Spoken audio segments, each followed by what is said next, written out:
ሊሰልመን ይገባል። ምናት ለአሳን ነበር እጄ የመጣሁት ካላስ ጨርሻለሁ። እኔ ሃይ ጃ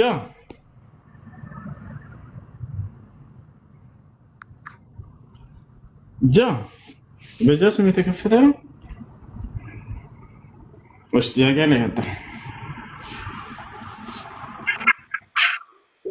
السلام عليكم ورحمة الله وبركاته. وصوتك أهلا جاء بتصقوا يتمنى السكنة. السلام عليكم. وعليكم السلام. تقوا يبزال أنا حبلي كرمك كم يخا علو دولا بزابك علو عندي ناش وازقت بي سام كله تمام علو سما አንተ እኮ ጨረርክ አደገኛ ነው። ህዝቡን ወዴት ነው ሂድ የምትለው? አስለመ እኛ ንጽጽር ራሱ መስራት አልቻለም እኮ ከማን ጋር እናነጻጽር ሲባል የለም ሲፈለግ የለም። በቃ ሁሉም ሰልሟል አሉ። ቤት ልሄድ ይገባዋል ጀ ወደ ጌታው። አይ አላህ ይጠብቅ ባለህበት። እንኳን ደህና መጣ። አሜን አሜን አሜን። ጌታ ሰው ዘመን ይባርክ። ዛሬው ቀን እኔ ነው። እሺ ጥያቄ ያለው መቀጠል ይችላል። ሁሱ እየሰማን ሰላም እንዴት ነው? ሰላሙ አለይኩም ወራህመቱላሂ ወበረካቱ። ወአለይኩም ሰላም ወራህመቱላሂ ወበረካቱ። እንዴት ነው? ሰላም ነው? ያ ሰላም 10 ቀን ሆነኝ እኮ አስገቡኝ እያልኩኝ። እሺ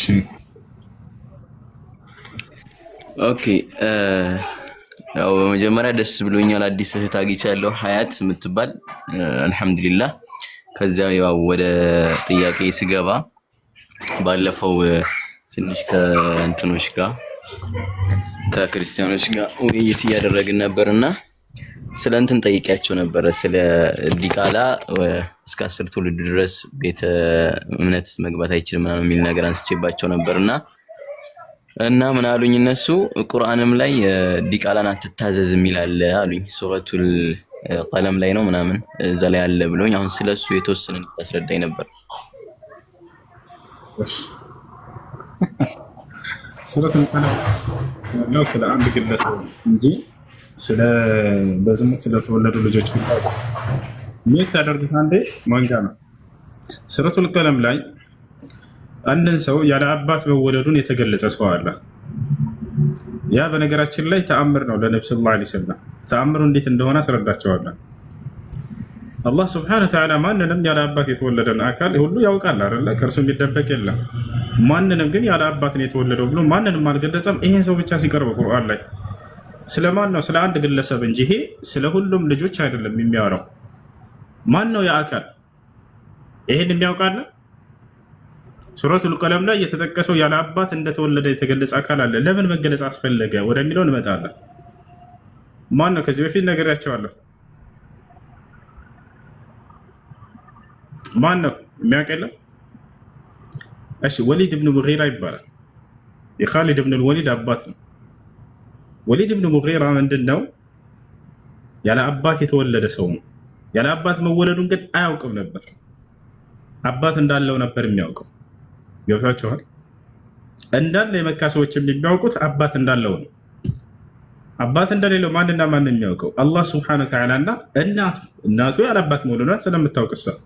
ነገር ግን አንድ አልነገረችውም ነበር። አባት እንዳለ ያውቃል እሱ። ነቢያችን ሰለላሁ አሁን ለምን አላህ ያለ አባትና መወለዱን ያለ አባት እንደተወለደ ለመግለጽ ያለ አባት ስላቸው መሲሁ በተአምራዊ መንገድ ነው እሱን በዝሙት ከተወለዱ ልጆች ጋር አናገናኘው። አላህ ሱብሓነሁ ወተዓላ መሲሁን ያለ አባት ሲፈጥረው ጊዜ ተአምራዊ በሆነ መንገድ ፈጠረው እንጂ በዝሙት ከተወለደ አይነት ጋር አይደለም። እሱ ገብቷቸዋል። አሁን እዚህ ቦታ ላይ ያለ አባት መወለዱን መግለጹ ለምን አስፈልገው ወደሚለው እንምጣ። ማን ነው የሚለውን ካወቃችሁ በኋላ ወሊድ ኢብኑ ሙጊራ ይባላል። ነቢያችን ሰለላሁ ዐለይሂ ወሰለም አዛ ያደርጋቸው ነበር።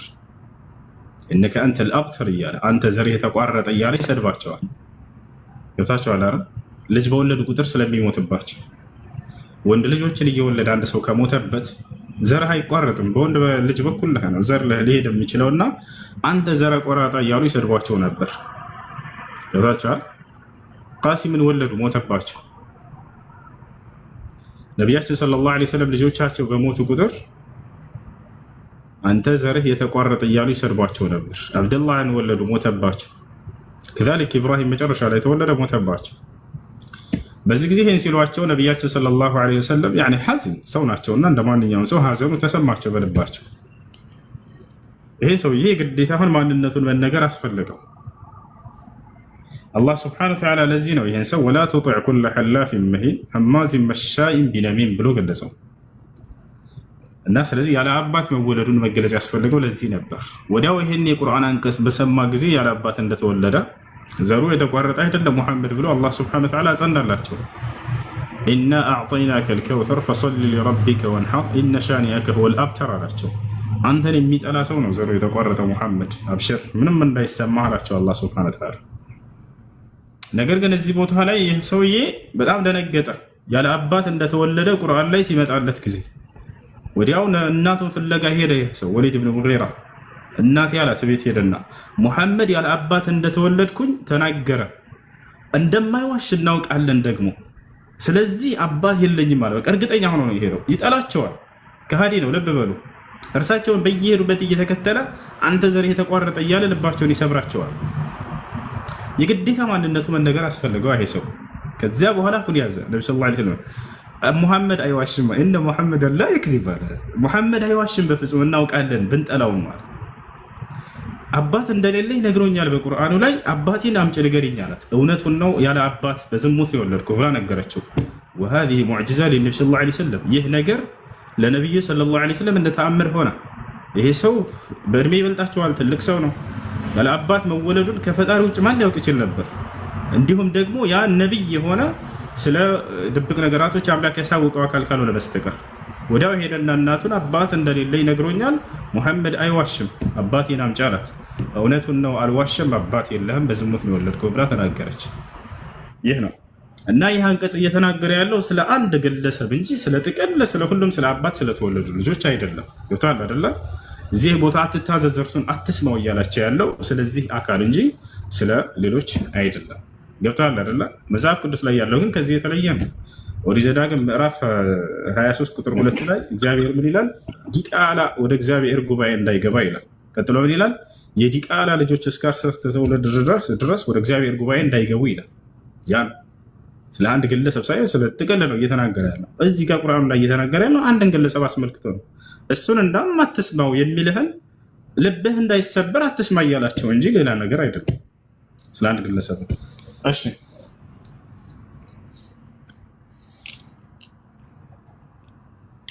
ኦኬ ሽክራን ጀዛከላህ። ሌላ ደግሞ አንድ ልጅ እሺ ሌላው ደግሞ እንትን ነበረ ማን ነው እግዚአብሔር ህፃናቶችን ሁሉ ግደሉ ይላል የሚል ነገር አንስቼባቸው ነበርና ከዛ ለሱ ደግሞ ምን አይነት ምላሽ ሰጡኝ? በኑህ ጊዜ አላህ ራሱ አጥፍቶ ነበረ፣ ልጆችንም ሁሉንም ነበር ያጠፋው ይላል። ስለሱም የተወሰነ ማብራሪያ ስሜት አድርገሽ አንደኛ ልጆችን አላህ አጥፍቷል የሚል በቁርአን ላይ አንዲት ቦታ ያመጡ።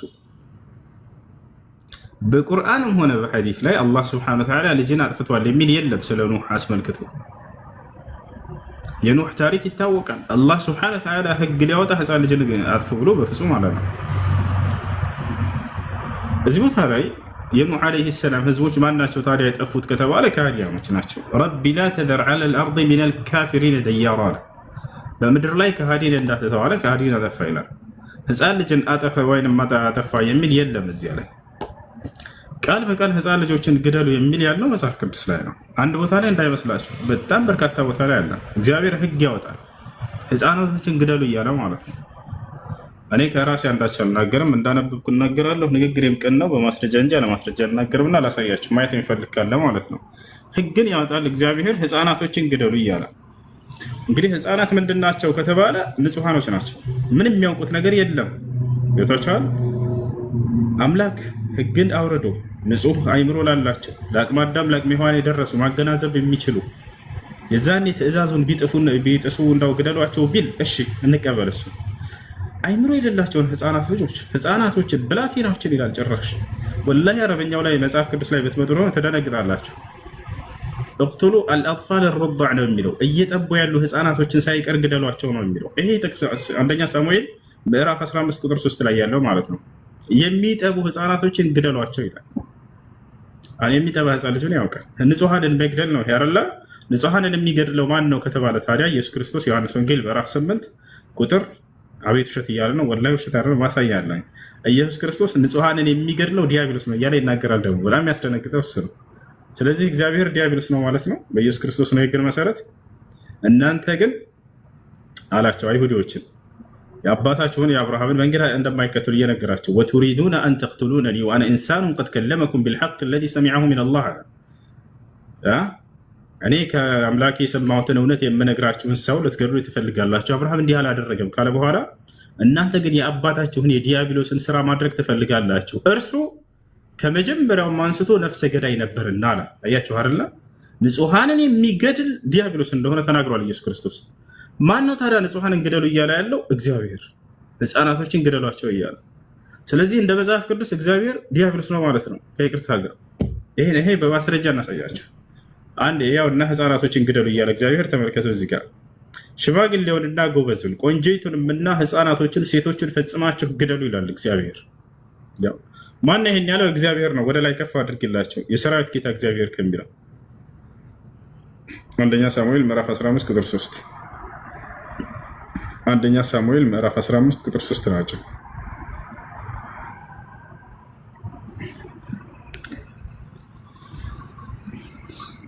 አንደኛ ሳሙኤል ምዕራፍ 15 ቁጥር 3 ላይ ከሁለት ጀምረን እናምጣው።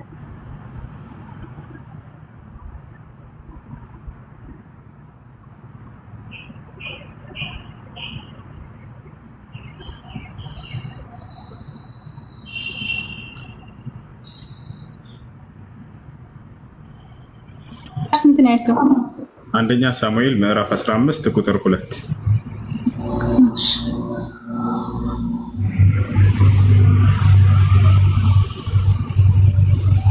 ቁጥር 3 ጀምሮ። እሺ ስንት ነው ያወጣሽው? መጽሐፈ ሳሙኤል ቀዳማይ ነው ካለ ነው። ይሄ የመጀመሪያ ማለት አንደኛ ሳሙኤል ምዕራፍ 13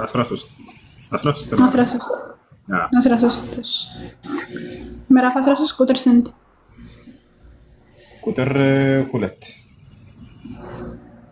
መሰለኝ ያወጣሽው። ሁለተኛ ሳሙኤል መሰለኝ ያወጣሽው መጽሐፍ ይሄ። ኦኬ እሺ። ምዕራፍ 13 ቁጥር ስንት? ቁጥር 2 ነው። ምዕራፍ 15 ቁጥር 3 እሺ። አሁን ከሁለት ጀምረሽ አንዴ የእግዚአብሔር ትእዛዝ እንደሰጠው እንድናየው ዘንድ ያው ተመልከቱ። እዚህ ጋር ምን ይላል? የሰራዊት ጌታ እግዚአብሔር እንዲህ ይላል አለ። ባዩ ማን ነው? እግዚአብሔር ነው። እስራኤል ከግብፅ በወጣ ጊዜ አማሌቅ በመንገድ እየተቃወመ ያደረገበትን እበቀላለሁ። አሁንም ሄደህ አማሌቅን ምታ አለ እግዚአብሔር። ተመልከቱ። ያላቸውን ሁሉ ፈጽመህ አጥፋ፣ አትማራቸው፣ ወንዱንና ሴቱን፣ ብላቴናውንና ሕፃኑን፣ በሬውንና አህያውን፣ ግመሉንና አህያውን ግደል እያለ ይናገራል። ሕፃናቶችንና ብላቴናውን ግደሉ እያለ ነው። ማን? እግዚአብሔር። እንግዲህ ንጹሐኖችን የሚያስገድለው ታዲያ ማን ነው ሲባል ጊዜ ዮሐንስ ወንጌል ምዕራፍ 8 ቁጥር 40 ላይ ያውጫዋል። ንጹሐኖችን የሚያስገድለው ማን ነው? ዲያብሎስ ነው። ኢየሱስ ክርስቶስ ራሱ ይንገራል።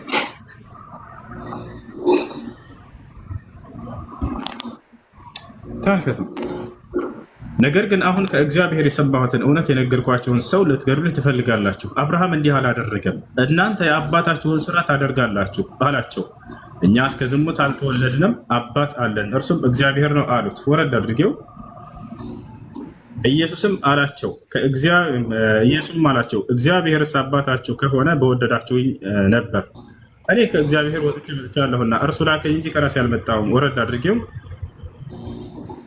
ንግግሬን የማታስተውሉ ለምንድን ነው ቃሌን የማትሰሙት የምትችሉት አላቸው። አሁን ተመልከቱ። እናንተ ከአባታችሁ ከዲያብሎስ ናችሁ፣ የአባታችሁን ምኞት ልታደርጉ ትወዳላችሁ፣ እርሱ ከመጀመሪያው ነፍሰ ገዳይ ነበርና። ያው ህፃናቶችን ነፍሰ ገዳይ ማን ነው? ዲያብሎስ ነው አይደል? ማን ነው ህፃናቶችን ግደሉ ያለው መጽሐፍ ቅዱስ ላይ? እግዚአብሔር። ስለዚህ እንደ መጽሐፍ ቅዱስ አምላክ የሰይጣን ለብሷል ማለት ይቻላል። በዚህ ነፍሰ ገዳይ ማን ነው ህፃናቶችን የሚገድል ብለን ኢየሱስን ብንጠይቀው ያው ዲያብሎስ ነው አለ። ቦታቸውና እዚያ ጋር ደግሞ እግዚአብሔር ራሱ ቃል በቃል ህፃናቶችን ግደሉልኝ ይላል፣ ሴቶችን ግደሉልኝ ይላል። ሴትና ህፃን አይወድም እግዚአብሔር፣ እንደ መጽሐፍ ቅዱስ ግደሏቸው ብሏል። አላህ ይመስገን። ይሄን ይመስላል። እሺ ለመሆኑ በእስልምና እስከተባለ ነብዩ ሰለላሁ ዐለይሂ ወሰለም ቃል በቃል ላ ተቅትሉ ጠፍለን ሰጊረን ወላ ምርአተን ወላ ሸይኸን ከቢረን ብለዋል። አደራ ህፃናትን እንዳትገሉ፣ ሽማግሌን እንዳትገሉ፣ ሴቶችን እንዳትገሉ ብለዋል። እግዚአብሔር ምን አለ? ህፃናቶችን ግደሉ፣ አደራ ሴቶችን ግደሉ፣ ሽማግሌን ግደሉ ብለዋል። ይሄ ነው። እሺ ሌላ ጥያቄ አለ ወንድም? ጀዛከላህ። ሌላኛው ጥያቄ ይቅርታ አድርግልኝ፣ እዚህ ጋር ይቅርታ አድርግልኝ፣ ግን ከመጀመሪያው ታስነብበን ይህን ኩመካው እንዲያቆም ማለት ነው። ስለማውቀው ነው እንትኑና ውሸት እያወራ እንደሆነ ከመጀመሪያው ከተነበበ 1900 ሰው ውሸታም እንደሆንክ ይታወቃል። ከመጀመሪያው ይነበብ። እኔ ልግለጠው፣ አንተ ያልከውን እኔ ልግለጥና ማለት ነው። እኔን በትልቁ አድርገኝ፣ ከመጀመሪያው ጀምሬ ላስነብብህ። አስነብበኝ፣ እኔም በትልቁ አድርገኝ ላሳይህ። ለምን ትዋሻቸዋለህ? እኔ ላሳይህ። እሺ ታሳየና እሺ አሁን ምን ልታስረዳኝ ነው? ላሳይህ። ብዙ ማውራት አይፈለግም። አንተ ውሸት ዋሸህ አይደል? አንተ ውሸት ዋሸህ። እኔ ደግሞ ውሸትን በቃ አቁመውና እኔም በትልቁ አድርገኝ የመጀመሪያው ጀምሬ ላስነብብህ ሁሉን ማለት ነው። አይ ሻብ ችግር የለም። ያ ትልቁ አብሽ አይ ኦኬ አንዴ ጠብቀኝ ትንሽ እንትን ላውጣ። ጥያቄ አለ ገጠር ያዛት። ኦኬ እኔ ልቀጥል። በነብዩ ሰለላሁ ዐለይሂ ወሰለም ጊዜ የነበሩት ሁሉም ሷሃቦች ይባላሉ። ከዛ ሲቀጥል ደግሞ ሁሉም ሷሃቦች ሁሉ ያው ጀነት ይገባሉ። እንዴት ነው ይሄን ተስረዱ? እሺ ለሷሃባ ብሎ ማለት كل من راى النبي صلى الله عليه وسلم وآمن به ومات على ذلك ولم يرتد عن دين الإسلام فهذا صحابة ብሎ ማለት እንዴ ወረድክ እንደ ጌታ ሰው ተመልሰ እንደመዳሽ ውሸታም ሁሉ እያልከኝ ዝም አልኩ። ችግር የለውም። እኔ ስለኔ ክብር አልተቀመጥኩም እና እዚህ ለምን ውሸታም አልከኝ ብዬ ጓል አይደለም። አብሽር ማንም ሰው መጥቶ ነው የሚሰደብ። መሳደብ ጥሩ አይደለም ብቻ ብዬ ነው የምነግራችሁ እንጂ ስለራሴ لا أدافع عن نفسي وليس لي وقت أن ندافع عن نفسي ስለ ራሴ መከላከልበት ጊዜ የለኝም። ግን አትበሉ እሺ፣ ጥሩ አይደለም። እዚህ ጋር እሱ ነገር ተሳስታል። ችግር የለውም። እንደዚህ ያበልና ማስረዳት ትችሉ ነበር። አትጠቀሙ። ትልልቆች ናችሁ። እለፉት ይሄን ነገር። እድሜያችሁ ሁሉ እንዳለፈ ሁሉ እንደሄደ ሁሉ። ለማንኛውም ምን ነበር የጀመርነው? ሰሃቦች።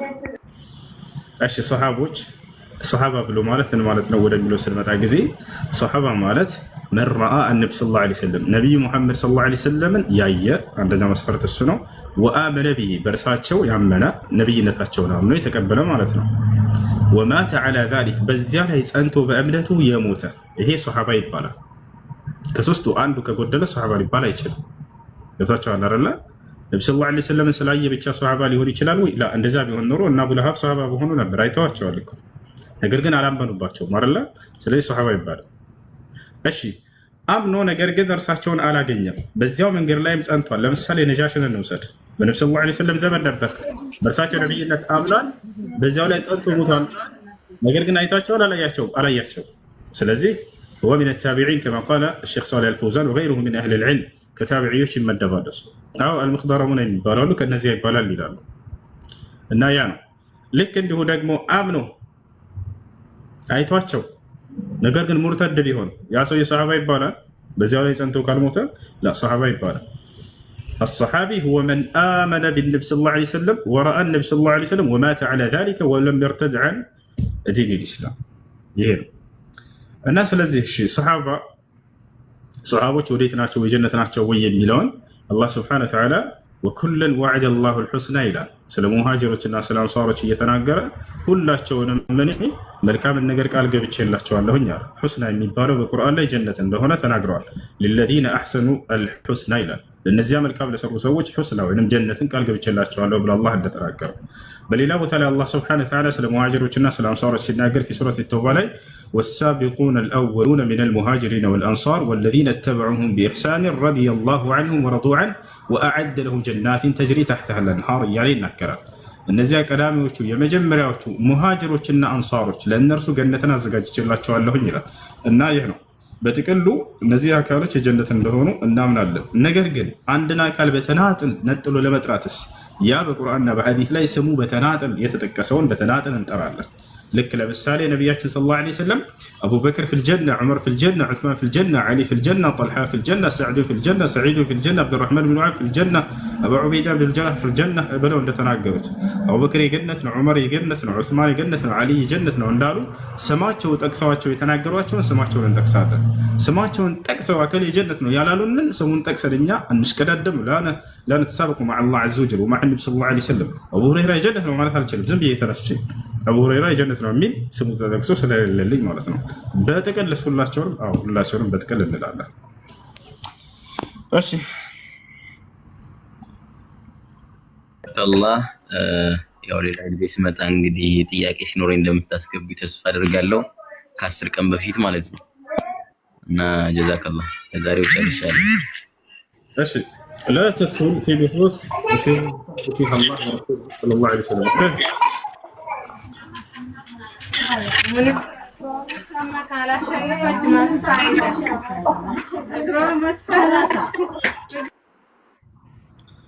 እሺ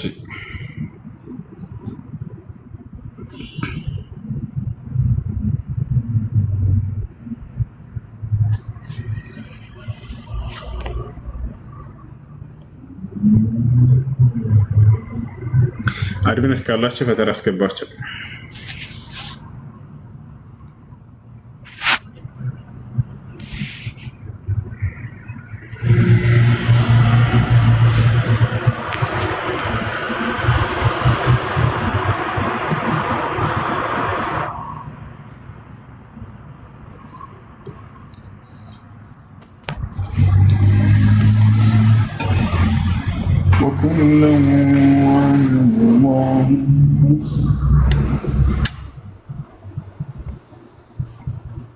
السلام عليكم.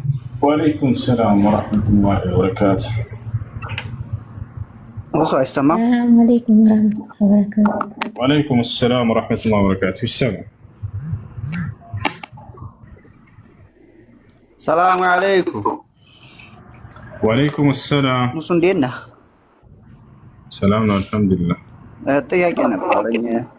እንትን አንድ ሰው ሲሞት መቃብር ቦታ ላይ ከመቀበሩ በፊት ሶላት ይሰገድበታል? የሞተ ሰው ላይ ሶላተል ጀናዛ ይሰገዳል። ነገር ግን መቃብር ቦታ መስገድን ነብዩ ሰለላሁ ዐለይሂ ወሰለም ከልክለዋል። እንደው ያመለጠው ሰው ካልሆነ በስተቀር قال النبي صلى الله عليه وسلم لا تصلوا الى القبور ولا تجلسوا عليها ወደ ቀብር ዙራችሁ አትስገዱ፣ ልክ እንዲሁም ደግሞ በእርሷ ላይ አትቀመጡ አሉ። ቀብር አጠገብ ሄደው አምልኮ በስተቀር ለዚያ ለሞተ ሰው ማለት ነው። እንዲሁም ደግሞ አልፎት ከሆነ ሰውዬው ነቢያችን ሰለላሁ ዐለይሂ ወሰለም በእርሳቸው ጊዜ አንዲት ሴት ነበረች፣ መስጂድ የምታጸዳ ሴት ነበረች። ይቺ ሴትዮ ሞተች። በሞተች ጊዜ ለነብዩ ሰለላሁ ዐለይሂ ወሰለም ሳይነግሯቸው ያው ንቀዋት ማለት ነው፣ ያን ያክል ቦታ የላትም በማለት ዝም ብለው ሰግደው ራሳቸው ሰሃቦች ቀበሯት። ነቢያችን ሰለላሁ ዐለይሂ ወሰለም ከጊዜ በኋላ ያቺ ሴት መስጂዱን የምታጸዳው ሴት አጧት። አይነ تلك المرأة ያቺ ሴት መስጂድ የምታጸዳ የነበረችው ሴት የት ሄደች አሉ። إنها ماتت يا رسول الله እርሷ ሞታለች። ለምን ታዲያ ሳትነግሩኝ አሉ ነብዩ ሰለላሁ ዐለይሂ ወሰለም። አይ ያን ያክል ቦታ የላትም በማለት እኛ እርሱን ማስቸገርና መናገር አልፈለግንም፣ ቀብረናታል። فغضب النبي صلى الله عليه وسلم ነብዩ ሰለላሁ ዐለይሂ ወሰለም ማንም ሰው ከእርሳቸው ዘንድ እንዲናቅ አይፈልጉም፣ ይህን ማድረግ የለባቸውም ነበር አሉ። ወደ ቀብሯ ሄዳችሁ አሳዩኝ አሉ ነብዩ ሰለላሁ ዐለይሂ ወሰለም። ቀብሯን አሳዩአቸው። ሄደው ሶላትን ጀናዛ ሰገዱበት። አያችሁ አይደል? ነቢያችን ሰለላሁ ዐለይሂ ወሰለም ሰውን አይንቁም ነበር። ከሰው ዘንድ የተናቀ ተብሎ ሊታሰብ ይችላል። እርሳቸው ግን ያንን ሰው አይንቁ። ልክ እንዲሁ አንድ አይሁድ ልጅ ነበር። ይህ ደግሞ አይሁድ ነው፣ ሙስሊም እንኳ አይደለም።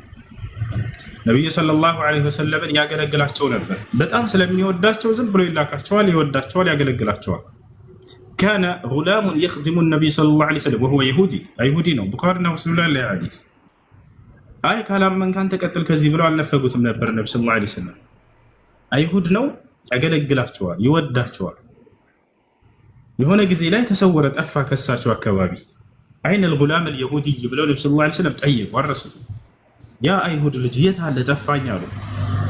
እና ዑመር ያ ረሱላህ እርሱ ታሟል አንተ የአላህ መልእክተኛ ብለው ነገሯቸው። አሁንም ነብዩ ሰለላሁ ዐለይሂ ወሰለም ስለ እርሱ መጠየቃቸውን አላቋረጡም። የት ነው ቤቱ ንገሩኝ፣ ሂጄ መጠየቅ አለብኝ አሉ። እንግዲህ ልጅ ነው፣ አይሁድ ነው፣ ገና ወጣት ነው። ነብዩ ሰለላሁ ዐለይሂ ወሰለም ሂጄ መጠየቅ አለብኝ አሉ።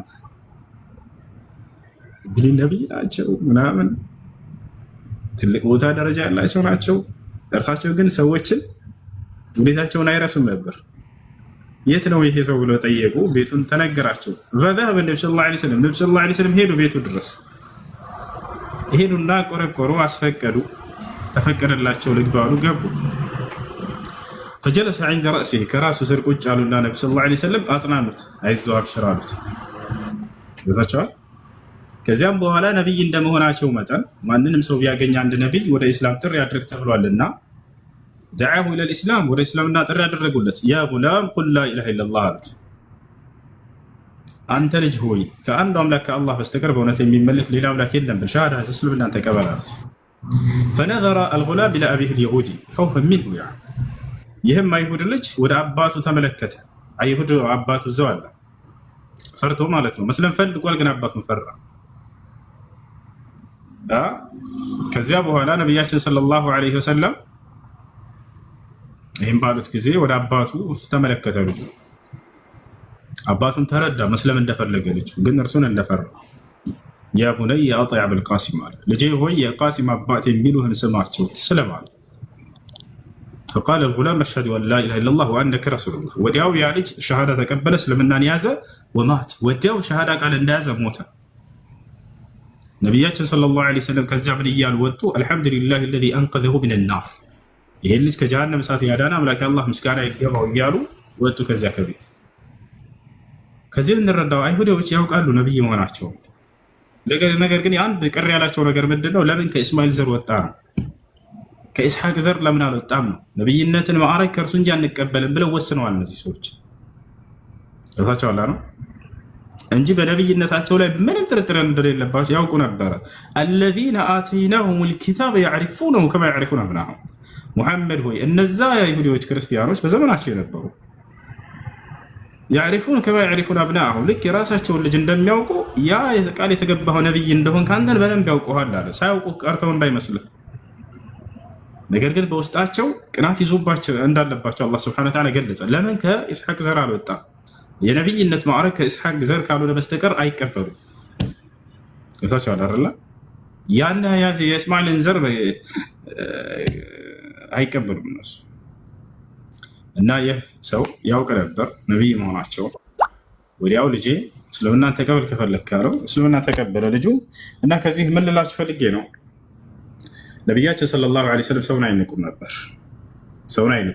የሌላ እምነት ተከታይ ቢሆንም በመልካም ስብዕናቸው ያዩቸው፣ የዳሰሷቸው፣ አብረዋቸው እየኖሩ ይወዷቸው ነበር። ይህ አይሁድ ነቢያችን ሰለላሁ ዐለይሂ ወሰለም በጣም ይወዳቸዋል፣ ያገለግላቸዋል።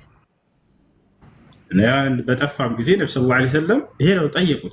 ውለታን የሚረሱም አልነበሩም። ውለታን መርሳት እንደሌለብንም ያስተምራሉ።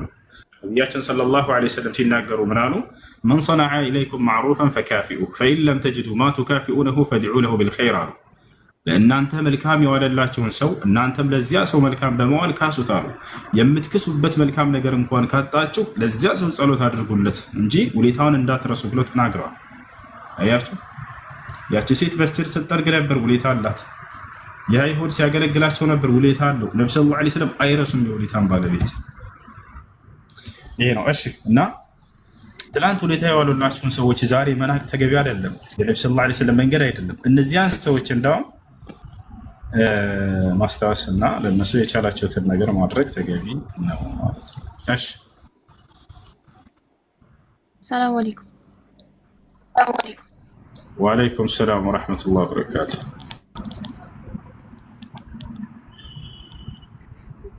ጥያቄ የኢድ ቀን በአንድ ረካ ነበር የደረስኩትና አንድ ረካ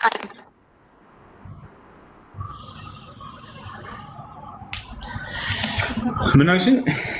አንዱን ኑርማን ጥያቄ የኢድ ቀን አንድ ረካ ላይ ነበር እንትን ያልኩት የደረስኩት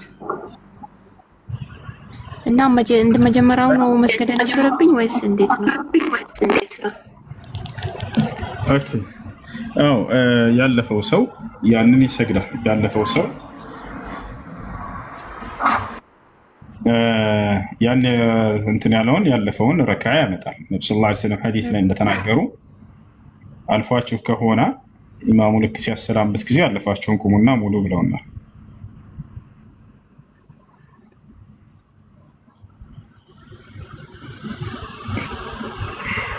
እሺ ሰላም አለይኩም ወራህመቱላሂ ወበረካቱ። ወአለይኩም ሰላም ወራህመቱላሂ ወበረካቱ። ጥያቄ ነበረኝ። እሺ ጥያቄ እኔ ባል ነበረኝና ከዛ ተጣልተን ከተለያየነ ወደ 2 ዓመት እንግዲህ ያልፈን ነውና እንደ አዲስ አሁን ለመታረቅ ፈልገነ አሁን ኒካውን እንዴት ማድረግ አለብን? አሁን በኋላ ማለት ኒካው ሲታሰር ምንድን ማለት ነው ያለበት? ከአሁን በኋላ እንዴት አለ ኒካ ነው የሚኖረን? ይሄን እንድታብራራልኝ ነበር። እሺ እንትን ብላችሁ ከዚህ በፊት አብራችሁ ኑራችኋል? በኒካሁ እንሳ ኑራችሁ አብረን ኑረናል። አብረን ኒካችንን የሚያወረድ ነው። ከዛ ከተለያየን በኋላ እኔም ስደት መጣሁ፣ እሱ ወደ ስደት ሄደ። አሁን እሱ ያለው ኢትዮጵያ ነው፣ እኔ ስደት ነው ያለሁት እና አሁን ለመታረቅ ፈልገን ነበረ እና ኒካው እንዴት እንደሚሆን ልትነግረኝ ፈልጌ ነበር።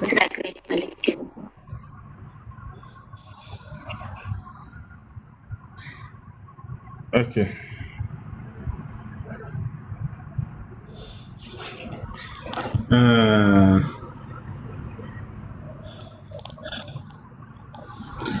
ስንት ኒካ? አንድ ኒካ ብቻ ከሆነ ያወረዳችሁት አሁን መመላለስ ትችላላችሁ። አንድ ኒካ ወርዷል አይደል? 2 ኒካ አላችሁ። ስለዚህ የምትመላለሱት ግን ረጃዕቱ በሚለው ቃል ሳይሆን እንደ አዲስ ኒካ በማሰር ነው። ምክንያቱም ረጃዕቱ የምትሉበት ጊዜ የዒዳ ጊዜ ስላለፈ ይህ ነው። እሺ እንደ አዲስ አሁን ቤተሰብ ጋር ሄዶ ዝም ብሎ ኒካ እንጂ የሚታስረው ረጃዕቱ የሚባልበት ቀን አልፏል እና ከአሁን በኋላ አንድ ኒካ ነው የሚኖረን ማለት ነው። እና አንድ ጊዜ ነው አይደል የተፋታችሁት ወይንስ 2 ጊዜ? ኧረ አንድ ጊዜ ብቻ። አንድ ጊዜ ከሆነ 2 ጊዜ ይላችሁ ማለት ነው። አይ ጀዛከላሁ ኸይር። ወያኩም መርሐባ። ሰላም፣ እንዴት ነህ ዳጊ? አለው እግዚአብሔር ይመስገን። እንኳን በሰላም መጣ። እንኳን በሰላም። እሺ እኔ ያው አንድ ጥያቄ አለኝ። እንትን ማላክ ፊዚካል ቦዲ ያላቸው እንዴ? ምን አልከኝ? መላእክ ያው ፊዚካል ቦዲ ያላቸው መላእኮች ክንፋማ እንደሆኑ ተነግሮናል። አላህ ሱብሓነሁ ወተዓላ ሲነግረን ምን አለ? አልሐምዱሊላሂ ፋጢሪ ሰማዋቲ ወልአርድ ጃዒሊል መላኢከቲ ሩሱለን ኡሊ አጅኒሐቲን መስና ወሱላሰ ወሩባዕ ይላል። ኡሊ አጅኒሐ ብሎ ገልጿቸዋል። የክንፍ ባለቤት የሆኑ መላእክቶች እያለ ገልጿቸዋል። አንድ መልአክ ዝቅተኛ 2 ክንፍ እንዳለው ነግሮናል። ከፍተኛ ደግሞ 600 ክንፍ እንዳለው ነግሮናል። አላህ ስብሐነሁ ወተዓላ ኡሊ አጅኒሐቲን የክንፍ ባለቤቶች ብሎ ከገለጻቸው በኋላ መስና 2 ክንፍ ያላቸው አሉ አለ። ወሱላሰ 3 ክንፍ ያለው አለ። ወሩባዕ 4 ክንፍ ያለው አለ። የዚዱ ፊል ኸልቂ ማ የሻ በፍጥረቱ ላይ ላሻውም ይጨምርለታል አለ። ስለዚህ ከተጨመረላቸውና ክንፋቸው ምን ያክል ነው ተብሎ ከተገለጸው መካከል መልአኩ ጅብሪል ወይም ገብርኤል ስንት ክንፍ ነው ያለው? 600 ክንፍ። ማስረጃ ቃለ ነቢዩ ሰለላሁ ዐለይሂ ወሰለም ረአይቱ ጅብሪል ወለሁ 600 ጀናሕ። ነቢያችን ሰለላሁ ዐለይሂ ወሰለም ምን አሉ? መልአኩ ገብርኤልን አይቼዋለሁኝ ለእርሱም 600 ክንፎች አሉት አሉ። ወኩሉ ጀናሒሂ ቀድ ሰደል ኡፉቅ፣ መልአኩ ጅብሪልን ባዩት ጊዜ ነቢያችን ሰለላሁ ዐለይሂ ወሰለም ሰማይ ቀጥ ብለው ነው ያዩት። የሰማይን አጽናፍ ሞልቶታል ብለው ገለጸ። ጅብሪል መጥቶ እዚህ ጋር ክንፉን ቢዘረጋ ሰማይን ይዘጋል። በጣም ግዙፍ የሆነ ፍጡር ነው ያ ጀማዓ፣ በጣም ግዙፍ የሆነ ፍጡር ነው። እንዲህ ቀላል አይደለም መልአኩ ጅብሪል። አላህ ስብሐነሁ ወተዓላ በቁርአን ላይ ሁሉ እንትን ኃይሉን ገልጾታል። ዐለመሁ ሸዲዱል ቁዋ ይላል። የብርቱ ኃይል ባለቤት የሆነውን ማስተማረው እያለ ይገልጻል። ቁርአንን ለነብዩ ሰለላሁ ዐለይሂ ወሰለም ከአላህ ዘንድ እያመጣ ያስተማራቸው ጅብሪል ነው አይደለ? የብርቱ ኃይል ባለቤት ብሎ ገልጾታል። ዚ ቁወትን ዐንደ ዚል ዐርሽ መኪን፣ የኃይል ባለቤት እያለ ጅብሪልን ይገልጸዋል። ከእኔ ከአርሹ ባለቤትም ዘንድ የትልቅ ደረጃ ባለቤት የሆነ እያለ ይገልጸዋል። እና ይህ ነው መልአኩ ጅብሪል ዐለይሂ ሰላም ክንፋማ ነው። ክንፉ 600 ክንፍ ነው። ክንፉ የሰማይን አጽናፍ የሞላ ነው። እጅግ በጣም ግዙፍ ነው። ጅብሪል ዐለይሂ ሰላም ከስራዎቹ መካከል ምንድን ነው? መለኮታዊ ቃልን ለነቢያት ማድረስ። ይሄ እሱ ስራ ነበር። ለነቢያት አፈጣጠራቸው እንደ ሰው ተወልዶ ነው ወይስ አፈጣጠራቸው እንዴት ነው? ተወልደው አይደለም። ሁሉም የየራሱን አፈጣጠር ነው የተፈጠረው። ሁሉም የየራሱ ነው። ልክ አዳም ለብቻው እንደተፈጠረ ለብቻው እንጂ የሚወላለዱ አይደሉም። እነርሱ አይበሉም፣ አይጠጡም። ጾታ የሚባል ነገር ወንድ ሴት ተብለው የሚገለጹ አይደለም። እሺ፣ የሚወላለዱ አይደለም።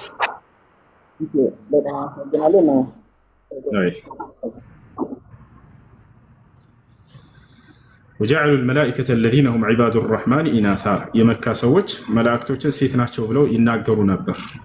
እነዚያን የእኔን የአላህን ባሪያዎች ሴት አደረጓቸው አለ። አሸሂዱ ኸልቀሁ አላም ለከላ፣ ሲፈጠሩ ተጥለው ነበር ተገኝተው ነበር ወይ ለመሆኑ ይላል።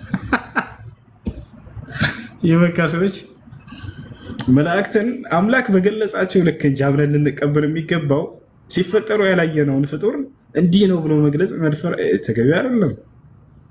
ዛሬም ላይ ልክ እንዲሁ መልአኩ ገብርኤልን በሰው መልክ ይሰሩታል። እንደዚህ በጭራሽ መስቀል አስይዘው ምናምን እንደዚህ የደንበኛ ጎረምሳ አስመስለው ስለውታል። ማን ያየው መልአኩ ገብርኤልን? እጅ እግር አለው ያላቸው ማን ነው? ነቢያት እኮ ብቻ ነው የሚያቸው። ከነቢያት ውጭ በሌላ አካል በሚገለጡ ጊዜ እሺ።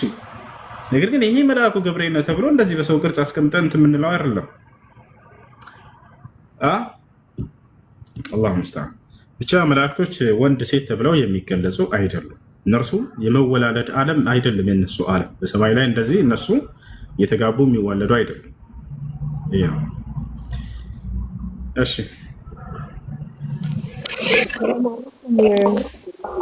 ወአለይኩም ሰላም ወረሕመቱላሂ ወበረካቱ። አንድ ጥያቄ ልጠይቅህ ነበርና የሆነ ትንሽ አሞኝ ነበርና ሐኪም ቤት ሄጄ መድኃኒት ሰጠውኝ ነበር የግድ መጠጣት ያለብኝ እና ያ መድኃኒት ደግሞ ሳነበው ከአሳማ የተሰራ እንትን አለበት፣ ትንሽ ከአሳማ የተሰራበት አለ።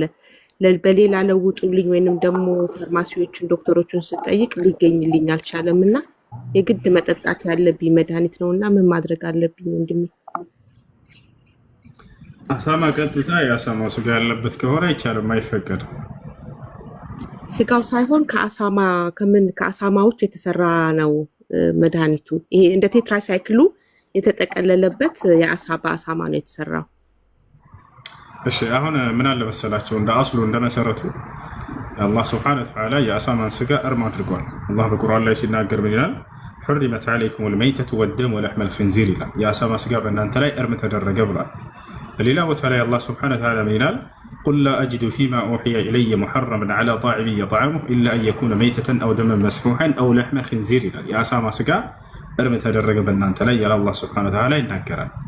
ስለዚህ እንደ አስሉ እንደ መሰረቱ ሐራም ነው። የአሳማ ስጋ መብላት በፍጹም አይፈቀድም።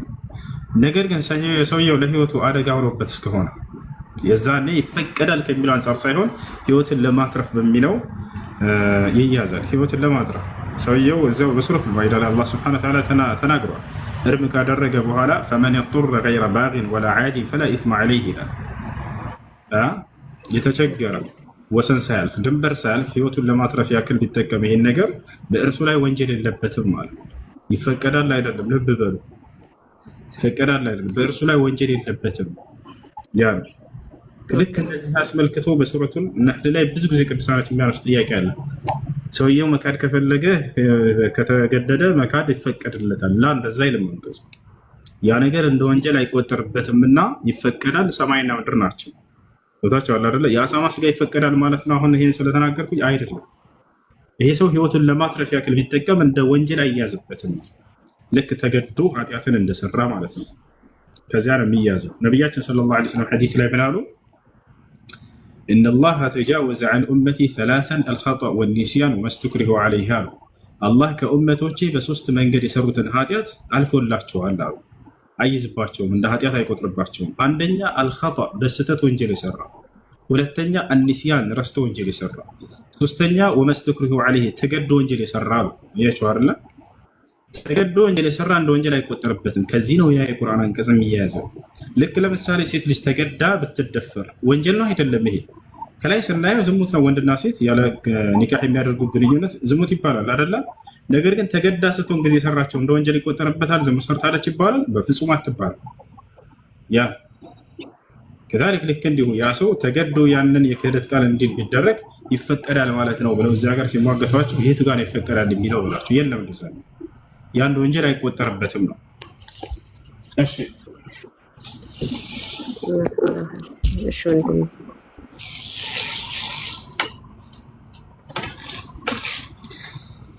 ብፁዕ ወቅዱስ አቡነ አብዱልከሪም እንዴት ነህ? ደህና ነህ? ጠፍተሃል አንተ ሰው።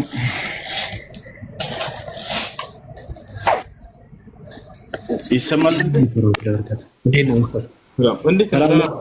ሰላም ነው?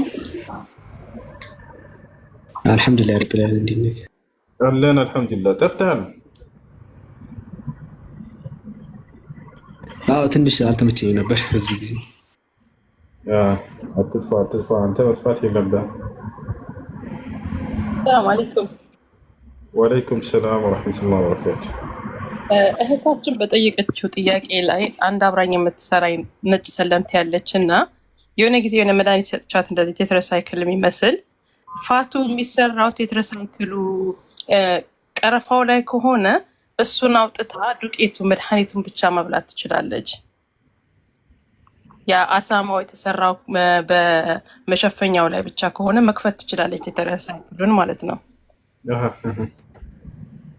እና እንደዛ ጋር መውሰድ ትችላለች ቤታችን እንሻለን። መርሐባ ሰምተሻል አይደል? ወአለይኩም ሰላም ወረሕመቱላሂ ወበረካቱ። ዝምታ ሰላም፣ እንዴት ነህ?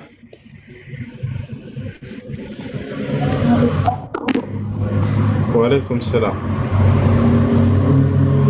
ጥያቄ ነበረ። ኢትዮጵያ ባለቤት አለኝና ደህና ነው? ጥያቄሽ ምንድን ነው?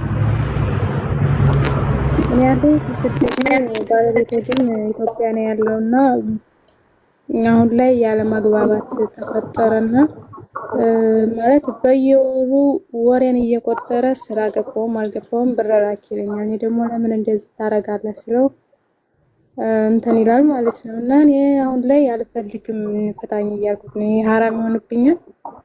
ሀራም አይሆንብሽም። አንድ ባል የማስተዳደር አቅም ከሌለው ይሄ ብቻውን በቂ ነው ፍች ለመጠየቅ። ጭራሽ ሳይኖረው ቀርቶ ሴት ልጅ የምትሰራውን ገንዘብ ካላመጣሽ እያላዛ የሚያደርግ ከሆነ ያሰላም። ሴት ልጅ ሰርታ ገንዘብ የሰራችበት ወር እየተጠበቀ አረ ወንዶች ይደብራል ወላሂ ላዚም። ሚስትህን ስደት ላይ ልከህ አንተ ነበርክ እኮ ልትወጣ የሚገባ። ባል ወጥቶ ሰርቶ ሊያስተዳድር ነበር የሚገባው። እሷን ስደት ላይ ልኮ ከዚያ በኋላ የምትሰሩን ገንዘብ በየወሩ እያሰብሽ አምጪ ማለት በጣም የሚያስጠላ ነገር ነው። ወንድ ልጅ ሰርቶ ማስተዳደር ያለበት እሱ ነው። እንደ ኢስላም ማስተዳደር ያለበት ወንድ ልጅ ነው። አላህ በቁርአን ላይ ተናግረዋል። ነብዩ ሰለላሁ ዐለይሂ ወሰለም ሐዲስ ላይ ተናግረዋል። الرجال قوامون على النساء ይላል ቁርአን። አላህ በቁርአን ላይ ምን ይላል? ወንዶች የሴቶች አስተዳዳሪዎች ናቸው አለ። የሆነ ሰው መጣና ነብዩ ሰለላሁ ዐለይሂ ወሰለም ጠየቃቸው። ያ ረሱላህ هل لزوجاتنا علينا حقا ብሎ ጠየቃቸው። نعم أن تطعمها إذا طعمت تكسوها إذا اكتسيت ولا تضرب الوجه ولا تقبه وألا تهجرها إلا في البيت አንቱ የአላህ መልእክተኛ ሆይ ለመሆኑ ሚስቶቻችን በእኛ ላይ ምን መብት አላቸው ወይ ብሎ ጠየቀ። አዎ መብት አላቸው አሉት። ከነዚያም መካከል ስትበላ ልታበላት፣ ስትጠጣ ልታጠጣት አሉ፣ ስትለብስ ልታለብሳት አሉ። ታያቸው። በጥቅሉ አንድ ሰው ሚስቱን ካገባበት ጊዜ ጀምሮ አብረው እስከኖሩበት ዘመን ድረስ ሙሉ ወጪ ማውጣት ግዴታ ባለ አለበት ብለው ነብዩ ሰለላሁ ዐለይሂ ወሰለም ተናግረዋል። ሊያበላት፣ ሊያጠጣት፣ ሊያለብሳት፣ መጠለያ ሊያዘጋጅ፣ ስትታመም ሊያሰማ፣ ማሳከቢያ ሊያወጣ፣ ሁሉን ነገር ሊያደርግ ግዴታ የተጣለበት ወንድ ልጅ እንጂ ሴት ልጅ አይደለች። ሴት ልጅ የፈለገ ቢሊዮነር ብትሆን፣ ሚሊዮነር ብትሆን፣ የፈለገ ሀብታም ብትሆን ለቤት የማውጣት ግዴታ የለባትም። እሱ ራሱ ነው ሰርቶ ማስተዳደር ያለበት። ይሄ ነው። እሺ ሰላም አለይኩም ወራህመቱላሂ ወበረካቱ። ወአለይኩም ሰላም ወራህመቱላሂ። ጥያቄ እንትን የሴት ልጅ ውበት ሳሎን ጸጉር ምናምን መማር እንዴት ይታያል? ችግር የለውም። ለመስራት እኔ ቢዝነስ መስራት ፈልጌ ነው። እሺ ችግር የለም። ነገር ግን ለሐራም ግንኙነት ታስቦ የሚመጡ ሴቶችን ማስዋብ ያ ነገር ላይ ነው ችግር የሚሆነው እንጂ ለሐላል ባሏ የምትዛዝን ሴት ለማስዋብ ፍረሽ ብትሰሪ ችግር የለም። እኔ በምናቀለው ለምን ስትሰራ ቀጣይ ጥያቄ እሱን ካላወቅኩኝስ የግዴታ በመጡ ቁጥር ለሐራም ጓደኛሽ ነው ወይንስ ለባለሽ ብዬ መጠየቅ አለብኝ? የለብሽም። እንዳወቅሽ ጊዜ ግን ያንን ነገር መተዋል ለማን እንደምትል ከነገረችሽ እና ከገለጸች የዛኔ ያ እንደሚያዘው ትሆናለሽ። ኢንሻአላህ ጀዛከላህ ኸይር። መርሐባ። አዎ ከዚህ ጋር በተያያዘ ጸጉርን መቀጠል ወይ ግን መቀጠል የምትሰሩ ሰዎች ካላችሁ እሱ ስህተት ነው። እሱን እንዳትሰሪ ነቢያችን ሰለላሁ ዐለይሂ ወሰለም ከልክለዋል። ቅንድብ መቀጠል ምናምን አይነት ነገራቶች ቅንድብ መቀለብ ከነዚህ ጋር እንደዚህን ጥንቃቄ ልታደርጉ ይገባል። አይ እንትን ነው እንደዚህ ቀለም መቀባት አለ አይደል? የውበት ሳሎኖች ማለት ነው። አረብ ኤምሬቶች ዊግ ብዙ አይቀጥም። ቀለም መቀባት ማጥቆሪያ ምናምን ሌላ የተለያዩ ከለሮች ማለት ነው። ማጥቆሪያ ከሆነ አይቻልም። ሌላ ከለር ችግር የለም። ወይንም ደግሞ ጥቁር ከለር ሌላ ከተቀላቀለበት ችግር የለም። ምን ጥቁር ነው?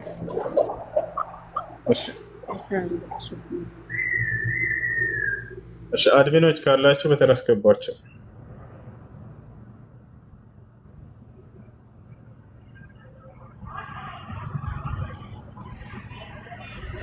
قالوا بلى ولكن حقت كلمة العذاب على الكافرين.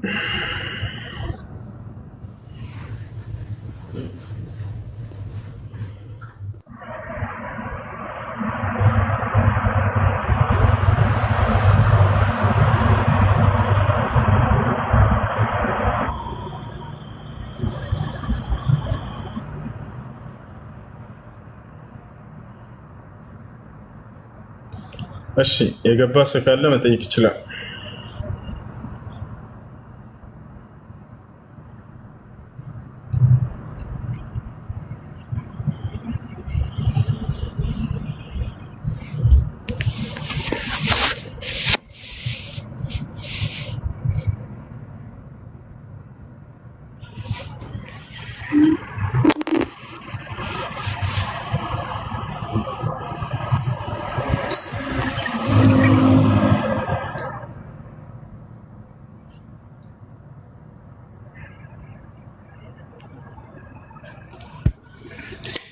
እሺ አድሚኖች የላችሁም?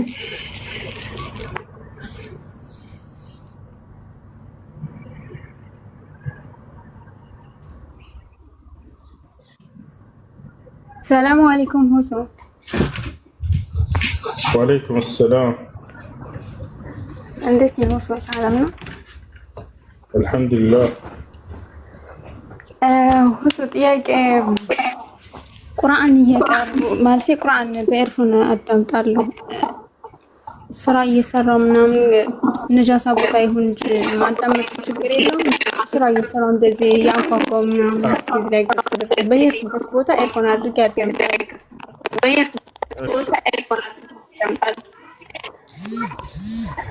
ስራ እየሰራችሁ ቁርአን ማዳመጥ ችግር ነው ይችላል። ያ ስራ የቁርአን ማዳመጣቸውን ትኩረት እስካልሰረቃችሁ ድረስ። ስለዚህ ስራ እየሰራችሁ ትኩረታችሁ ቁርአኑ ላይ ከሆነ ማዳመጥ ትችላላችሁ። ሽንት ቤት ከሆነ ግን እንዳትከፍቱት፣ ይዛችሁ እንዳትገቡ። ስልኩንም ሆነ በኤርፎንም በምንም መንገድ ሽንት ቤት ማዳመጥ አይቻልም። ሁለተኛ ጥያቄ ደግሞ ማለት ነው አንድ ባለትዳር የሆነች ሴት ጀናባ ስትወርድ ጸጉሯን እንደ ውዱ መታጠብ አለበት ወይስ ሙሉ ለሙሉ ጸጉሯን መታጠብ አለበት? ልክ ማስትረት እንደምትጠራው ነው ማለት ነው። ሴት ልጅ ጀናባ ታጠብ፣ ወንድም ሆነ ሴት ከጀናባ ሲታጠቡ ሙሉ ሰውነት ክፍል ነው የሚታጠበው፣ ጸጉሩንም ያጠቃልላል። ሁሉንም ማጠብ አለበት። ነቢያችን ሰለላሁ ዐለይሂ ወሰለም ሐዲሱ ላይ ኢነማ ካን የክፊኪ አን ተሕፊ ዐላ ረእሲኪ ሰላስ ሐሰያት ያሉት 3 እፍኝ ውሃ ለራስሽ ላይ ማፍሰሽ ይበቃታል ሲሉ ይበቃሻል ብለው ለሚስታቸው ሲናገሩ ጊዜ ስለ ትጥበት ሲያስተምሩ በደንብ ውስጡ መዳረስ እንዳለበት በዚያ ለመግለጽ እንጂ 3 ጊዜ እንደዚህ ፈሰስ አድርጋችሁ ይበቃል ማለት አይደለም። ውስጡ መዳረስ እንዳለበት ለመግለጽ የተጠቀሙ ቃል ነው። እንዳጠቃላይ ሙሉ የሰውነት ክፍል ጸጉሩንም ጨምሮ መታጠብ አለበት። እሺ ሶስተኛ ጥያቄ ደግሞ ዑዝር ብልጃሂል ምንም ነገር ዳዕዋ ምናምን በሸር የሞት ምን አልሽ? ድጋሚ ምሳሌ ሙስሊም ግን ሽርክ ውስጥ ተገብተው የሞቱ ዳዕዋ ምናምን ሳይሰሙ ብዙዎች አሉ። ሶላት ሳይሰግዱ ምናምን በቃ ስለ ሰላት ማያውቁ ስለ ሸርክ ማያውቁ በሸርክ ማራታለች ሞቱ አሉን። ሕጃ ቆሙባቸው ከሆነ እነዚህ ሰዎች ተነግሯቸው ማስረጃ ደረሷቸው ሶላት መስገድ ግዴታ መሆኑ ተነግሯቸው አይ አንሰግድም አንቀበልም ያሉ ሰዎች ከሆኑ ለእነዚህ ሰዎች ዱዓ ማድረግ አይቻልም። ሕጃ ካልደረሳቸው ካልቆሙባቸው ግን እነዚህ ሰዎች ግን ይጾማሉ፣ ይሰግዳሉ። ነገር ግን አንዳንድ ሽርኮች ላይ ይወድቃሉ። ሽርክ መሆናቸውን የነገራቸው የለም፣ ያስረዳቸው የለም። ሕጃ አልቆሙባቸውም። ለእነዚህ ሰዎች ዱዓ ማድረግ ችግር የለውም። እሺ ሰላም አለይኩም ወረሕመቱላሂ ወበረካቱ። ወአለይኩም ሰላም ወረሕመቱላሂ ወበረካቱ። ሁለት አባ ጥያቄ ነበረኝ። እሺ አንደኛው ጥያቄ ያለ ረህማት እናቴም አባቴም ወደ አኪራ ሄደዋሉ እና ኡምራ ማድረግ ከፈለኩ ለሁለቱም ነው ንያ ማድረግ ያለብኝ ወይስ ለብቻ ለብቻ ነው መንየት ያለብኝ? ለብቻ ለብቻ። እሺ ሁለተኛው ጥያቄ ደግሞ እናቴ ያለ ረህማትና እንደዚህ ጓደኛ አላት ካፌር ነች፣ ግን አንዳንዴ ዱዓ አድርጉላትና ብር ትሰጠናል ነበር። እኔ ሀገር በነበርኩበት ሰዓት እንቀበላትና እኛ ነን ግን የምናደርገው እና ይሄ ነገር እንዴት ይታያል? ለሞተች ነው ወይንስ በህይወት ላለች ካፌር?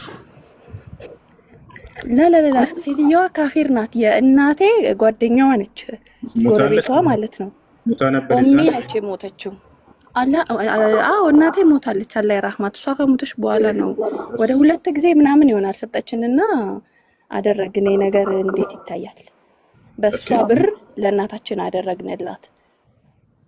እሺ እሷ የሰጠችው ነገር ለእናታችሁ ብላ ነይታ ብትሰጥ ከእርሷ ተቀባይነት አይኖረውም ነበር።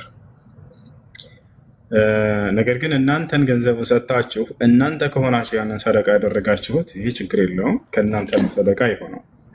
ከእርሷ ቢሆን ኖሮ ቀጥታ ሰደቃ የተደረገው ቢሆን ኖሮ ተቀባይነት የለውም። ለምን?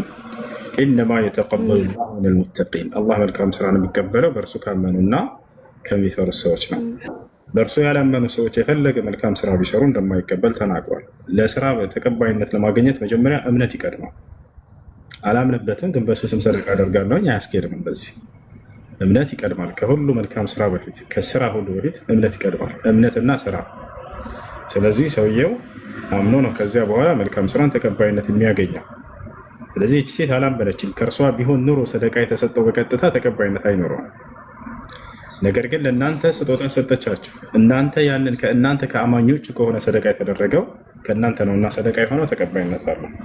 እሺ ሶስተኛ ጥያቄ ደግሞ አንዳንዴ እኛ አካባቢ እንዲህ በተለምዶ ሰደቃ ሲደረግ ወደ ሀረር አካባቢ አሁን ለምሳሌ እንደዚህ ወይ ቤትም ይሁን ወይ የሞተ ሰው ማንኛውም ብቻ ይሄ ሰደቃ በሚል ንያ ስናደርግ እንደተለምዶ ሆነና ለክርስቲያኖችም ይደረጋል። ለምሳሌ እንደዚህ ምስር ወይ ምናምን የኛ ስጋ ከሆነ ከዛ ያልተቀላቀለ ነገር እነሱ ራሳቸው እንዲሰሩ ይሄ ጉርብትና ነው። ግን ንያው ሰደቃ ነው ያረኩትኝ። ግን እነሱም እንትን ከሚሉ ብዬ እነሱንም አድርጌ ለነሱም አበላለሁኝ። ግን እንዴት ነው ይሄ ነገር? ይቻላል፣ ችግር የለም። ሰደቃ ካልኩኝ ኦኬ ይቻላል። ለክርስቲያኖች ማብላት ትችላላችሁ። ታዲያ አጅርን እናገኝበታለን ወይ? ከአላህ ዘንድ እንዳይገኝበታል ወይ? አዎ ይገኝበታል። ለዚህ ማስረጃ አላህ ስብሐነሁ ወተዓላ ሲናገር ላ የንሃኩም አላሁ ዐን ለዚነ ለም ዩቃቲሉኩም ፊዲን ወለም ዩኽሪጁኩም ሚን ዲያሪኩም አን ተበሩሁም ወቱቅሲጡ ኢለይሂም ኢነላሃ ዩሒቡል ሙቅሲጢን ይላል። እነዚያ በሃይማኖታችሁ ያልተዋጓችሁን በሃይማኖታችሁ ምክንያት ያላሳደዷችሁን ሰላማዊ የሆነ የሌላ እምነት ተከታዮችን መልካም በጎ ብትውሉላቸው አልከለክላችሁም አላምላክ አላህ። እንዳውም ለእነሱ መልካም መስራትን የእኔን ውዴታ ያጎናጽፋል ሁሉ ብሎ ገልጿል። ተመልከቱ። እና ሰላማዊ እስከሆኑ ድረስ አንድ የተቸገረ ክርስቲያን መንገድ ላይ ብታገኝ ብታበላው አጅር ታገኛለህ። አንድ ክርስቲያን ተርቦ ሙስሊምና ለክርስቲያን ተብሎ መሰራቶች ችግር የለውም ማለት ነው በሸሪያ ችግር የለውም። ነገር ግን በእነሱ እምነት ስም ይታረድላቸው ብሎ መስጠቱ እሱ አይደለም። በአላህ ስም ነው እርድ የሚታረደው። ከአላህ ስሞች በሌላ ስም ሊታረድ አይገባም። ፈሰሊ ሊረቢከ ወንሐር እንዳለው ለእኔ ለጌታህ ብቻ ስገድ በእኔም ስም ሰዋ ብሎ እንደተናገረ ቁል ኢነ ሶላቲ ወኑሱኪ ወመሕያየ ወመማቲ ሊላሂ ረቢል ዓለሚን እንዳለው ስግደቴ፣ መስዋዕቴም፣ ህይወቴም፣ ሞቴም ለዓለማቱ ጌታ ለአምላክ ለአላህ ብቻ ነው ብላቸው ይላል። ከእርሱ ስሞች በሌላ ስሙ መታረድ አይገባም። ነቢያችን ሰለላሁ ዐለይሂ ወሰለም እሱን አስተምረዋል። አላህ ስብሐነሁ ወተዓላ ይህን አስተምረዋል እና ከአላህ ስሞች በሌላ ስም እንዲታረድ አይሆንም። እሺ ካለብዛውብህ አራተኛው ጥያቄ ልድገምና ዱረድ ያው ድሉን በቆይታ ዛሬ ስላገኘው ልጠቀም። ሌላኛው ጥያቄ ደግሞ አባቴ አላህ ይርሐመው ትክክል ልሁን አልሁን አላውቅም። እንደዚህ አይነት ጥያቄ ግን አሁን እዚሁ በአንተ ላይ ነው የሰማሁትኝ። ሙስሊም ሆነው ሰላት የማይሰግዱ ከሆነ ኒካህ ቢያስሩም አይሆንም ነገር ሰማሁኝ። ይቅርታ አድርግልኝ። ግን እኔ ደግሞ ፋዘር ከኛ ጋር አይኖርም ነበር፣ አላህ ይርሐመው በቅርብ ነው የሞተው። በእርግጥ ግን እኔም በስደት ዓለም ነው የቆየሁትኝ። ኒካሄ በሱ ምክንያት ታሰረ። እኔ እስከማውቀው አላህ ይርሐመው ሰላት እንደማይሰግድ ነው የማውቀው። እኔም ብዙ ታግየዋለሁኝ እንዲሰግድ። ግን እኔ ሳላውቅ ኒካህ ታሰረ። ልጅም አለኝ፣ የ8 ዓመትና የ3 ዓመት ልጆች አሉኝ። ይሄን ነገር አሁን ሰማሁኝና እንዴት ነው ይሄ ነገር? እሺ ሶላት የማይሰግድ ሰው ኒካህ ያሰረ ከሆነ ኒካሁ መደገም መታደስ አለበት። ሶላት በማይሰግድ ሰው ኒካህ አይታሰርም። ለምን ከተባለ ሶላት የማይሰግድ ሰው ሙስሊም አይደለም። ማን ነው ይሄን ያለው? ነብያችን ሰለላሁ ዐለይሂ ወሰለም ሐዲስ ላይ ሲናገሩ ምን አሉ? አልአህድ አለዚ በይነና ወበይነሁ አስሶላህ ፈመን ተረከሃ ፈቀድ ከፈረ አሉ። በእኛና በከሃዲያኖች መካከል ከሚለዩን ታላቅ ነገራቶች መካከል አንደኛው ምንድነው? ሶላት ነው አሉ። ሶላትን የተወሰው በእርግጥም ከፍሯል፣ ክዷል አሉ። በሌላ ሐዲስ ላይ ነብያችን ሰለላሁ ዐለይሂ ወሰለም ምን አሉ? በይነ ረጁል ወበይነ ሽርክ ወልኩፍር ተርኩ ሶላት፣ በአንድ አማኝና በክህደት መካከል ያለው ሶላት ነው አሉ። ያንን ከተወ ቀጥታ ሶላትን ይተዋል፣ ማነው ከእስልምና ይወጣል ብለው ተናግረዋል። እና ስለዚህ በሽርክና በእምነት መካከል ሶላት ነው ያለው። ሶላትን የተወሰው በእርግጥም ከፍሯል፣ ክዷል ብለው ነብዩ ሰለላሁ ዐለይሂ ወሰለም ተናግረዋል። ሶላት የማይሰግድ ሰው ካፊር እንደሆነ ከተረዳን ከዚህ ሶላት የማይሰግድ ሰው ወልይ ሆኖ መዳር አይችልም። ካፊር የሆነ ሰው ወልይ ሆኖ መዳር አይችልም። አላህ በሱረት ተውባ ላይ ማን ወልይ መሆን እንደሚችል ሲናገር ወልሙእሚኑነ ወልሙእሚናቱ ባዕዱሁም አውሊያኡ ባዕድ ይላል። የወንድ አማኞችና የሴት አማኞች አንዳቸው ለሌላቸው ወልይ ናቸው ይላል። ሶላት የማይሰግድ ሰው አማኝ እንዳልሆነ ቅድም ተናግረናል። ስለዚህ ወልካፊሩ ላ የኩኑ ወልየን ልልሙእሚና ቢነፍሲ ሀዚሂል አያ። ሼክ አብዱልዓዚዝ ብን ባዝ ምን አሉ? ይሄን የቁርአን አንቀጽ ይዘው እዚህ ከቁርአን አንቀጽም ምን እንይዛለን አሉ? ካፊር የሆነ ሰው ሙስሊም ለሆነች ሴት በፍጹም ወልይ ሊሆናት አይችልም አሉ። ሶላት የማይሰግድ ሰው ካፊር ነው ተብሏልና ሶላት ለምትሰግድ ሙስሊም ሴት ወልይ ሆኖ መዳር አይችልም። ስለዚህ በዚህ ሁኔታ የታሰረ ኒካህ ምን ማድረግ አለብን ታዲያ ከተባለ እንደገና ኒካህን ማደስ። ታዲያ እስከ ዛሬው እንደ ዝሙት ይቆጠርብናል ወይ? አይቆጠርም። ባለማወቅ ስለሆነ ያደረጋችሁት። እሺ ሹክራን ጀዛከላ። ሸክራን። አሰላሙ አለይኩም ወራህመቱላሂ ወበረካቱሁ። እሱ ጥያቄ መጠየቅ እችላለሁ? ይቻላል። እሺ ኮሜንት ላይ አንዲት ክርስቲያን ልጅ የጨረሰ ሰው ካለ ውጡና አስገቧት። ለምን ይመት እሺ ሚውት አድርጓቸው፣ ችግር የለውም። የሚሳደቡትን ግን አስገቧት። እኔ እጠብቃለሁ እስከምትገባ ነው እስከምትጨርስ። ጥያቄሽ ምንድን ነው? ጥያቄ ባለፈው አንተ ማንም ክርስቲያን እዚህ ቦታ ላይ ቢሳደብ ስድቡን ሚውት አድርጉት። ነገር ግን አታባሩም፣ ብሎክ እንዳታደርጉ አድሚኖች። ነገር ግን አስገቡት ከተቻለ፣ ከፈቃደኛ ከሆነ ገብቶ የጻፈውን ነገር እዚህ መናገር ይችላል። ብሎክ አታደርጓቸው። መጽሐፋዊ የስድብ ምላሽ እንዳትመልሱ ለማንም ሰው ነው። ይቆነስ ስድቡን አስወግዱትና እርሱን እንዳታስወግዱት። እሱ ይከታተል። እንደውም ገስት ላይ ከቻላቸው አስገቡትና ሀሳቡን ይናገር። አየሽ ኡስታዝ ሙሱ በቅድሚያ ሳላደንቅህ ማለት አልፈልግም። እኔ አቡ ሀይደር ተማሪ ነበርኩኝ። ዛሬ ደግሞ አንተ ኡስታዝ ሆነ በመምጣት በጣም ደስ ብሎኛል።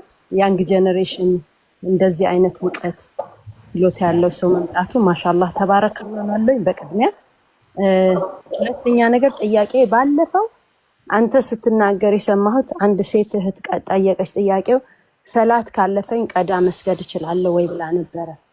እሱን ክሊር እንድታረግልኝ ነው አንደኛ። ሁለተኛ ጥያቄ ልጨምረው ሶስቱንም ልጠይቅ አንዳንድ እየጨረሳችሁ ቢሆን እንትን ላይ እሺ ሶላት ቢያልፍብን ቀዳ ማውጣት እንችላለን ወይ ይላል። ሶላት ሁለት አይነት ነው። አንደኛ ዋጅብ ሶላት ግዴታ ሶላት አለ፣ ሁለተኛ ሱና ሶላት አለ። ግዴታ ሶላቶቹ አምስት ወቅት ሶላቶች ናቸው። የዙህር ሶላት፣ የአስር ሶላት፣ የመግሪብ፣ የኢሻ፣ የሱብሒ ሶላት። እነዚህ ሶላቶች ሰው ካለፈው ቀዳ ማውጣት ይችላል አይችልም በሚለው ጉዳይ በዑለሞች መካከል ሁለት ሀሳብ አለ። አንደኛ ምንድነው አውቆ ሆን ብሎ ያሳለፈ ከሆነ ይሄ ሰውዬ ቀዳ አያወጣም፣ ትልቅ ወንጀል ላይ ወድቋል፣ ወደ አላህ ተውበት ማድረግ ነው የሚጠበቅበት ያለው። ሌሎች ደግሞ አያውቁም ቢሆን ረስቶም ቢሆን በእንቅልፍ በምንም መንገድ ቢያልፈው ቀዳ ማውጣት አለበት ያላሉ። ይሄ ነው ትክክለኛ ነው። ቀዳው ሲወጣ ምንድነው ንያ የሚባለው? ላይክ ጀስት እንደ ኖርማል ሰላት ነው የምትሰግደው ወይስ ያለፈኝ ቀዳ ሰግዳለሁ ብለሽ በልብሽ ማሰብ ነው? ንያ ልብ ላይ ነው። እሺ አንደበት ላይ አይደለም። በአንደበታችሁ እኔ አልፎኛልና እንደዚህ ሰግዳለሁ ይሄንን ያለፈኝ ቀዳ ላይ መናገር አይጠበቅባችሁ። በልባችሁ النية محلها القلب ንያ መገኛ ቦታዋ ልብ ላይ ነው። والتلفظ بالنية بدعة ንያን በአንደበት መግለጽ ቢድዓ ነው ማለት የነብዩ ሰለላሁ ዐለይሂ ወሰለም እና ሰሃቦች ተግባር አልነበረም። እኔ ያለፈኝን ቀዳ ሰግዳለሁ ብላችሁ መናገር አይጠበቅባችሁም። በልባችሁ ያለፋችሁን ቀዳ እንደምትሰግዱ ያለፋችሁን ሶላት እንደምትሰግዱ ካሰባችሁ በቂ ነው። አላህ ልባችሁን ያውቃል። እሺ እና ሱና ሶላት ቢያልፈን ቀዳ ማውጣት እንችላለን ወይ? አዎ እንችላለን። ነብያችን ሰለላሁ ዐለይሂ ወሰለም ከአሱር በፊት 4 ረካዓ ሱና ሶላትን ይሰግዱ ነበርና የሆነ ጊዜ ላይ አልፏቸው ከአሱር በኋላ በቀዳ መልክ ሰግደውታል። ነብያችን ሰለላሁ ዐለይሂ ወሰለም ከአሱር በፊት 4 ረካዓ እንደሚሰግዱ ሐዲስ ላይ ተቀምጧል። ነብያችን ሰለላሁ ዐለይሂ ወሰለም ምን አሉ ሐዲስ ላይ رحم الله امرأ صلى 40 قبل العصر ከአሱር በፊት 4 ረካዓ ሱና ሶላት ለሰገደ ሰው አላህ ይዘንለት ብለዋል።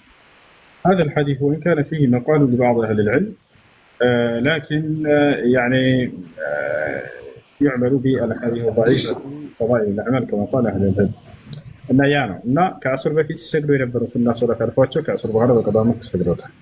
እሺ ይቻላል። ሁለተኛ ጥያቄ ኡስታዝ አንድ በጣም የምወዳት በጣም የማከብራት 28 ዓመት ጓደኛዬ ነበረች እና ክርስቲያን ነበረች። ምንም ላይ በምን ምክንያት እንደራቀችኝ አላውቅም፣ አላሁ አለም። ግን ሪቻውት ለማድረግ ማለት ኮንታክት ለማድረግ ሞክሬ ነበረ። አንዳንዴ ትናፍቀኛለች እና ከራሴ ጋር በጣም እየታገልኩ ነው። በጣም ነው የምትናፍቀኝ።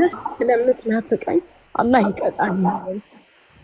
በጣም ባለውለታዬ ስለሆነች ወዳታለሁ። ግን የዚህን ያህል መውደዱ አላህ ይቀጣኛል ብዬ እፈራለሁ አንዳንዴ። እሺ መልካም የዋለላችሁን ሰው ለዚያ ሰውዬ መልካም ነገር ማሰብ ይሄ እንትን የሚባል የምትወቀሱበት ነገር አይደለም። የምትወቀሱበት ነገር አይደለም። أما المحبة القلبية فهذا غير እና የሆነ ሰው መልካም ሊሆንላችሁ ይችላል። የሆነ መልካም ስራ ሰርቶላችሁ ሊሄድ ይችላል።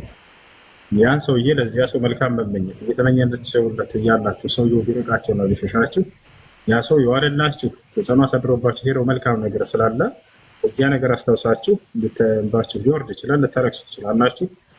በዚህ ነገር ላይ ይሄ የምትወቀሱበት ነገር አይደለም። በልባችሁ ላይ ያለ ነገር አላህ ሱብሓነሁ ወተዓላ የሚቀጣችሁ አይደለም። እሺ ምንድነው አንዳንድ ጊዜ ላይክ ክርስቲያን የሆኑትን በጣም ከልብ ስትወዷቸው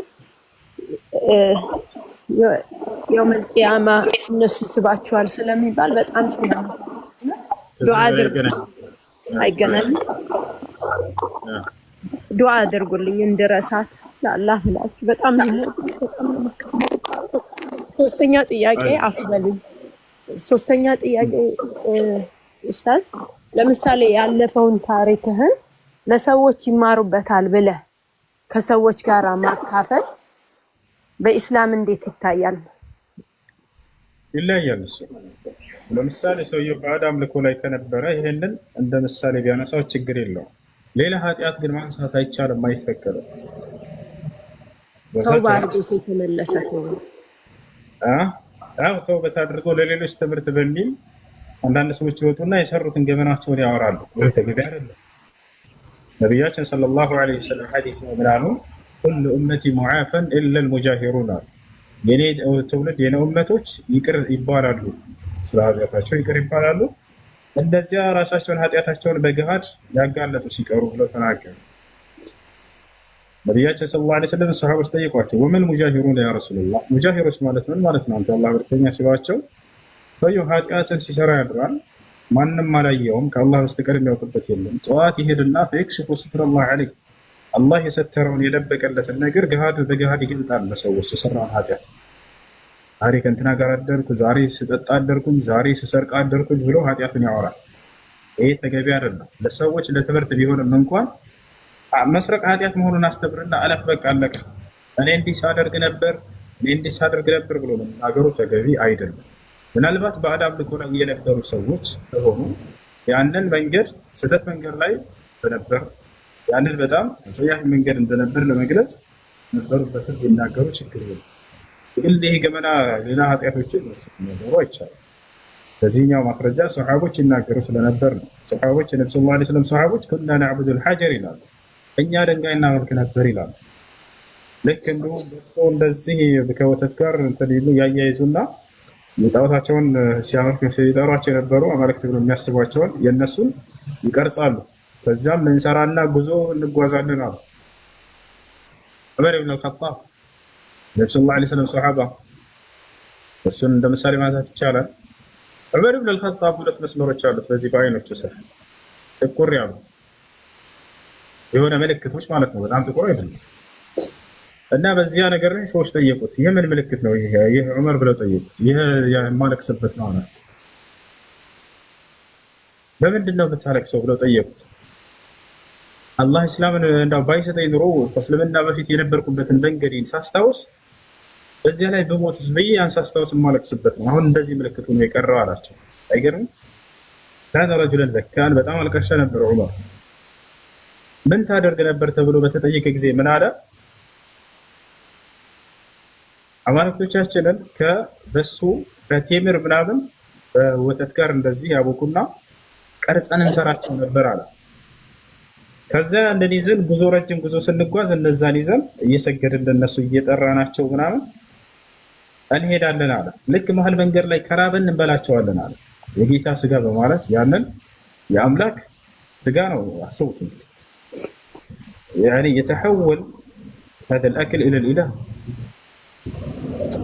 ጌታ ስጋና ደም በማለት አማልክቱ ብለው የሚያስቧቸውን አካሎች ቀርጸው ይበሉ ነበር። ይሄንን ጣዖት አምልኮ እያሉ ይሰሩ ነበር። ይፈቻላል ተበሱ እንደዚህ እንደ ወይንም ቴምር ላይ ምናምን እንደዚህ ወተት ያፈሱና ያንን እንትን ይሉትና ያያይዙትና ያንን ይበላሉ። የሚገርማቸው አምላክ ናቸው ብለው ያምነው አይደለም። እንደዚህ አምላክ አንድ አላህ ነው ብለው ያምናሉ። ሰማይ ምድርን የፈጠረው አላህ ነው ብለው ያምናሉ። ነገር ግን እነዚህ አማላጆቻችን ናቸው ነው የሚሉት። ለምን ታመልኳቸዋላችሁ? አይ አማላጅ አድርገን ማን አዕቡዱሁም ኢላ ሊዩቀርቡና ኢለላሂ ዙልፋ ይላሉ። የመካ ሰዎች ማለት እምነታቸው ምንድነው ከተባለ ሰማይ ምድርን የፈጠረው አንድ አምላክ አላህ ነው ብለው ያምናሉ። አያጋሩም በእርሱ ላይ በዚህ በፈጣሪነቱ ላይ ሩቡብያ ላይ በፍጹም አይጋሩም ነበረ።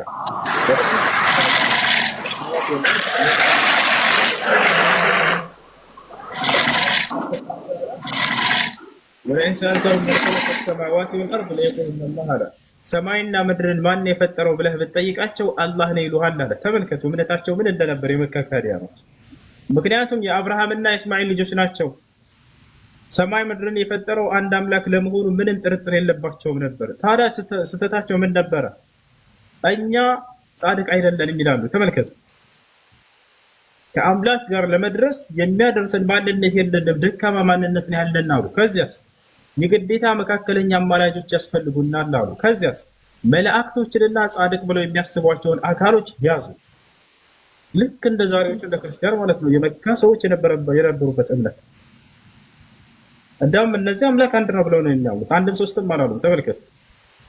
ነገር ግን ከዚያ ከአምላክ ጋር ለመቃረብ እኛ በኃጢአት ቆሽሸናል ብለው ያምኑ ነበር። ከዚያስ የግዴታ መካከለኞች ያስፈልጉናል። ምን ለመሆን? ለመጽደቅ። የእኛ ስራ ያጸድቀን ብለው ያምናሉ። ስለዚህ ሊያጸድቀን የሚችሉ በመካከል መላእክቶችን ያዙ። እንዲሁም ደግሞ ጻድቅ ብለው የሚያስቧቸውን እነ ላት፣ እነ መናት፣ እነ ዑዛ፣ እነ ሁበል እነዚህ ጻድቅ ብለው የሚያስቧቸው ነበር። ቦታቸዋል አይደለ? እነሱን አማላጅ አድርገው ያዙ። ማ ነዕቡዱሁም ኢላ ሊዩቀርቡና ኢለላህ ዙል። ለምን ታመልካቸዋላችሁ ሲባሉ እኛ እናመልካቸውም እኛ በመካከለኛ ሆነው እንዲያማልዱልን ብቻ እንጂ የምንፈልገው እኛ እናመልካቸው። ልክ እንደ ዛሬዎቹ ማለት ነው። ለምን መልአኩ ገብርኤልን ትጠራዋለህ? ለምን ትለምነዋለህ? ለምን ትሰግድለታለህ? ማርያምን እኛ መቼ አመለክናቸው? እኛ እነሱ እንዳማልዱን እንጂ ከአምላክ ጋር በፍጹም እያመለክናቸው አይደለም። ናር የሚባለው ልክ እንደዛ ነበሩ። እና ማንኛውም አምልኮ የሚገባው ለዚያ ለአንድ አምላክ ብቻ ነው። ስግደት የሚገባው ልመናም የሚገባው እሱ ብቻ ነው። ቅዱስ ገብርኤል አንተ ጠብቀኝ፣ አንተ አድርግልኝ አይባልም በፍጹም። ይህ የአምላክ ስራ ነው። ከአምላክ ብቻ ነው ልጠይቅ የሚገባው። ይህን ይመስላል። እሺ ጀዛኩሙላህ ኸይረን ኡስታዝ፣ አላህ ይስጥልን። አመሰግናለሁ ይሁን ስለሰጣችሁ። አሰላሙ አለይኩም ወራህመቱላሂ ወበረካቱ። ወአለይኩም ሰላም ወራህመቱላሂ ወበረካቱ። መርሐባ። እሺ አብዲ። ሰላም አለይኩም እሱ። ወአለይኩም ሰላም ወራህመቱላሂ ወበረካቱ። ስለ ኒካ ነበርና ታናሽ እህቴ ታላቅ ወንድሜ ኒካ አስሮላታልና ማለት ነው። አባቴ ነበር ግን አባቴ እዛ ቦታ መሄድ አልቻለም። ግን በታላቅ ወንድሜ ነው ኒካ ያሰረችው ማለት ነው። እና ይሄ እንዴት ይታያል? አባቴ አለ ግን አባቴ ፈቃደኛ ነበር ነው ውክልና ሰጥቶት ነው ለወንድምህ ኒካ ያሰርላት? አዎ እዛው እኔ መድረስ አልቻልኩም። ያው አንተ ሰርላት ምናምን ብሎታል መሰለኝ። ከሰው ነው የሰማሁት። እኔም ሌላ ቦታ ነው ያለሁት። እርግጠኛ ሆነሽ አባት ውክልና ሰጥቶ ከሆነ ለልጁ የዛኔ ማሰር ይችላለች። ውክልና ሳይሰጥስ ያለ ፈቃዱ ማሰር አይችልም። ምናልባት ለማሰር ብቁ ካልሆነ በስተቀር የአባት ለማሰር ብቁ የማይሆንበት ጊዜ መቼ ነው? አንደኛ ሙስሊም ካልሆነ። ክርስቲያን ከሆነ ለምሳሌ ልጅቱ ሙስሊም ነች እንበል፣ ወንድሟ ሙስሊም አለ ማሰር የሚችል የዛኔ አባት የግዴታ እሱ ማሰር አይፈቀድለትም። ነገር ግን አይነገረውም ወይ? ላይ ይነገረዋል። አባት ነው ወልዷል አይደለ? የአባትነት ክብሩ እንዳለ ነው። ክርስቲያን ከሆነ ልጅቱ ልታገባ መሆኑን ልታሳውቀው ይገባል። እሷ ላይ አደጋ የማይፈጥርባት ከሆነ አይ አታገቢም ብሎ ችግር የሚፈጥርባት ከሆነ አትነግረውም። ችግር የማይፈጥርባት እስከሆነ ታሳውቀው፣ ወላጇ ነውና። ነገር ግን ኒካ የሚያስረው ማን ነው? ያ ሙስሊም ወንድሟ እንጂ አባት አይደለም። ከዛልክ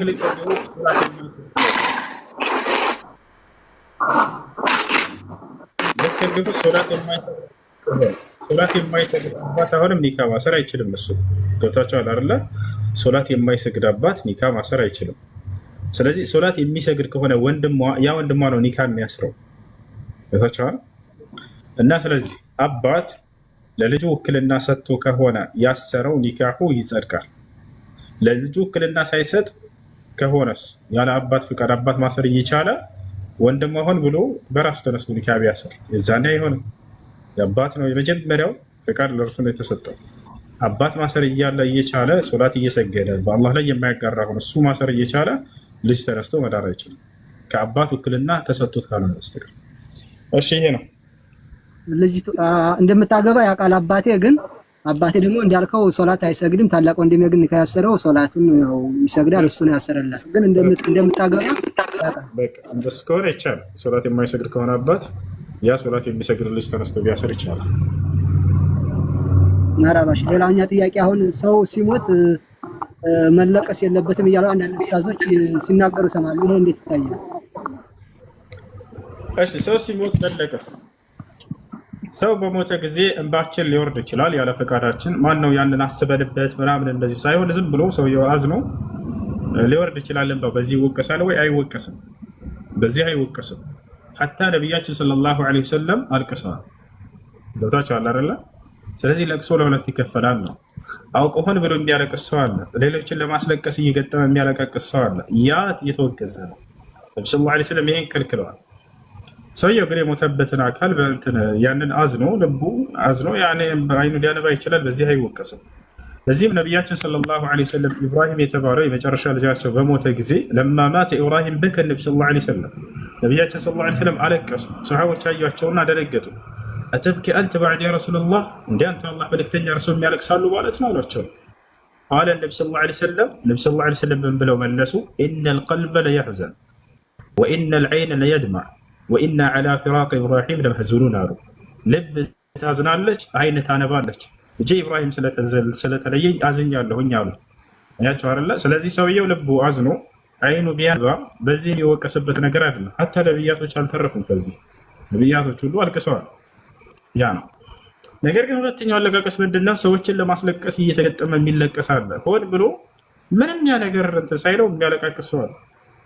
ያ ነው። ለምሳሌ ሀገራችን ላይ ያለ አለቃቀስ ታስታውስ ከሆነ አብዲ ሀገራችን ላይ አንዲት ሴት ሀገራችን ላይ ብትሞት ሴቶች ምናምን ሰብሰብ ብለው ይሄዳሉ ወደዛች ቤት። ዘሙ የምትባል ሴት ሞተችን በል ለምሳሌ የሰፈር ሴቶች እነ ፋጤ እነ ከድጃ እና አንሻ ምናምን ሰብሰብ ብለው ዘሙ የሞታለች ሄደን እንጠይቅ ተባብለው ይሄዳሉ። እንጨት ምናምን እንደዚህ አራት እንጨት ምናምን ተሸክመው ይሄዳሉ።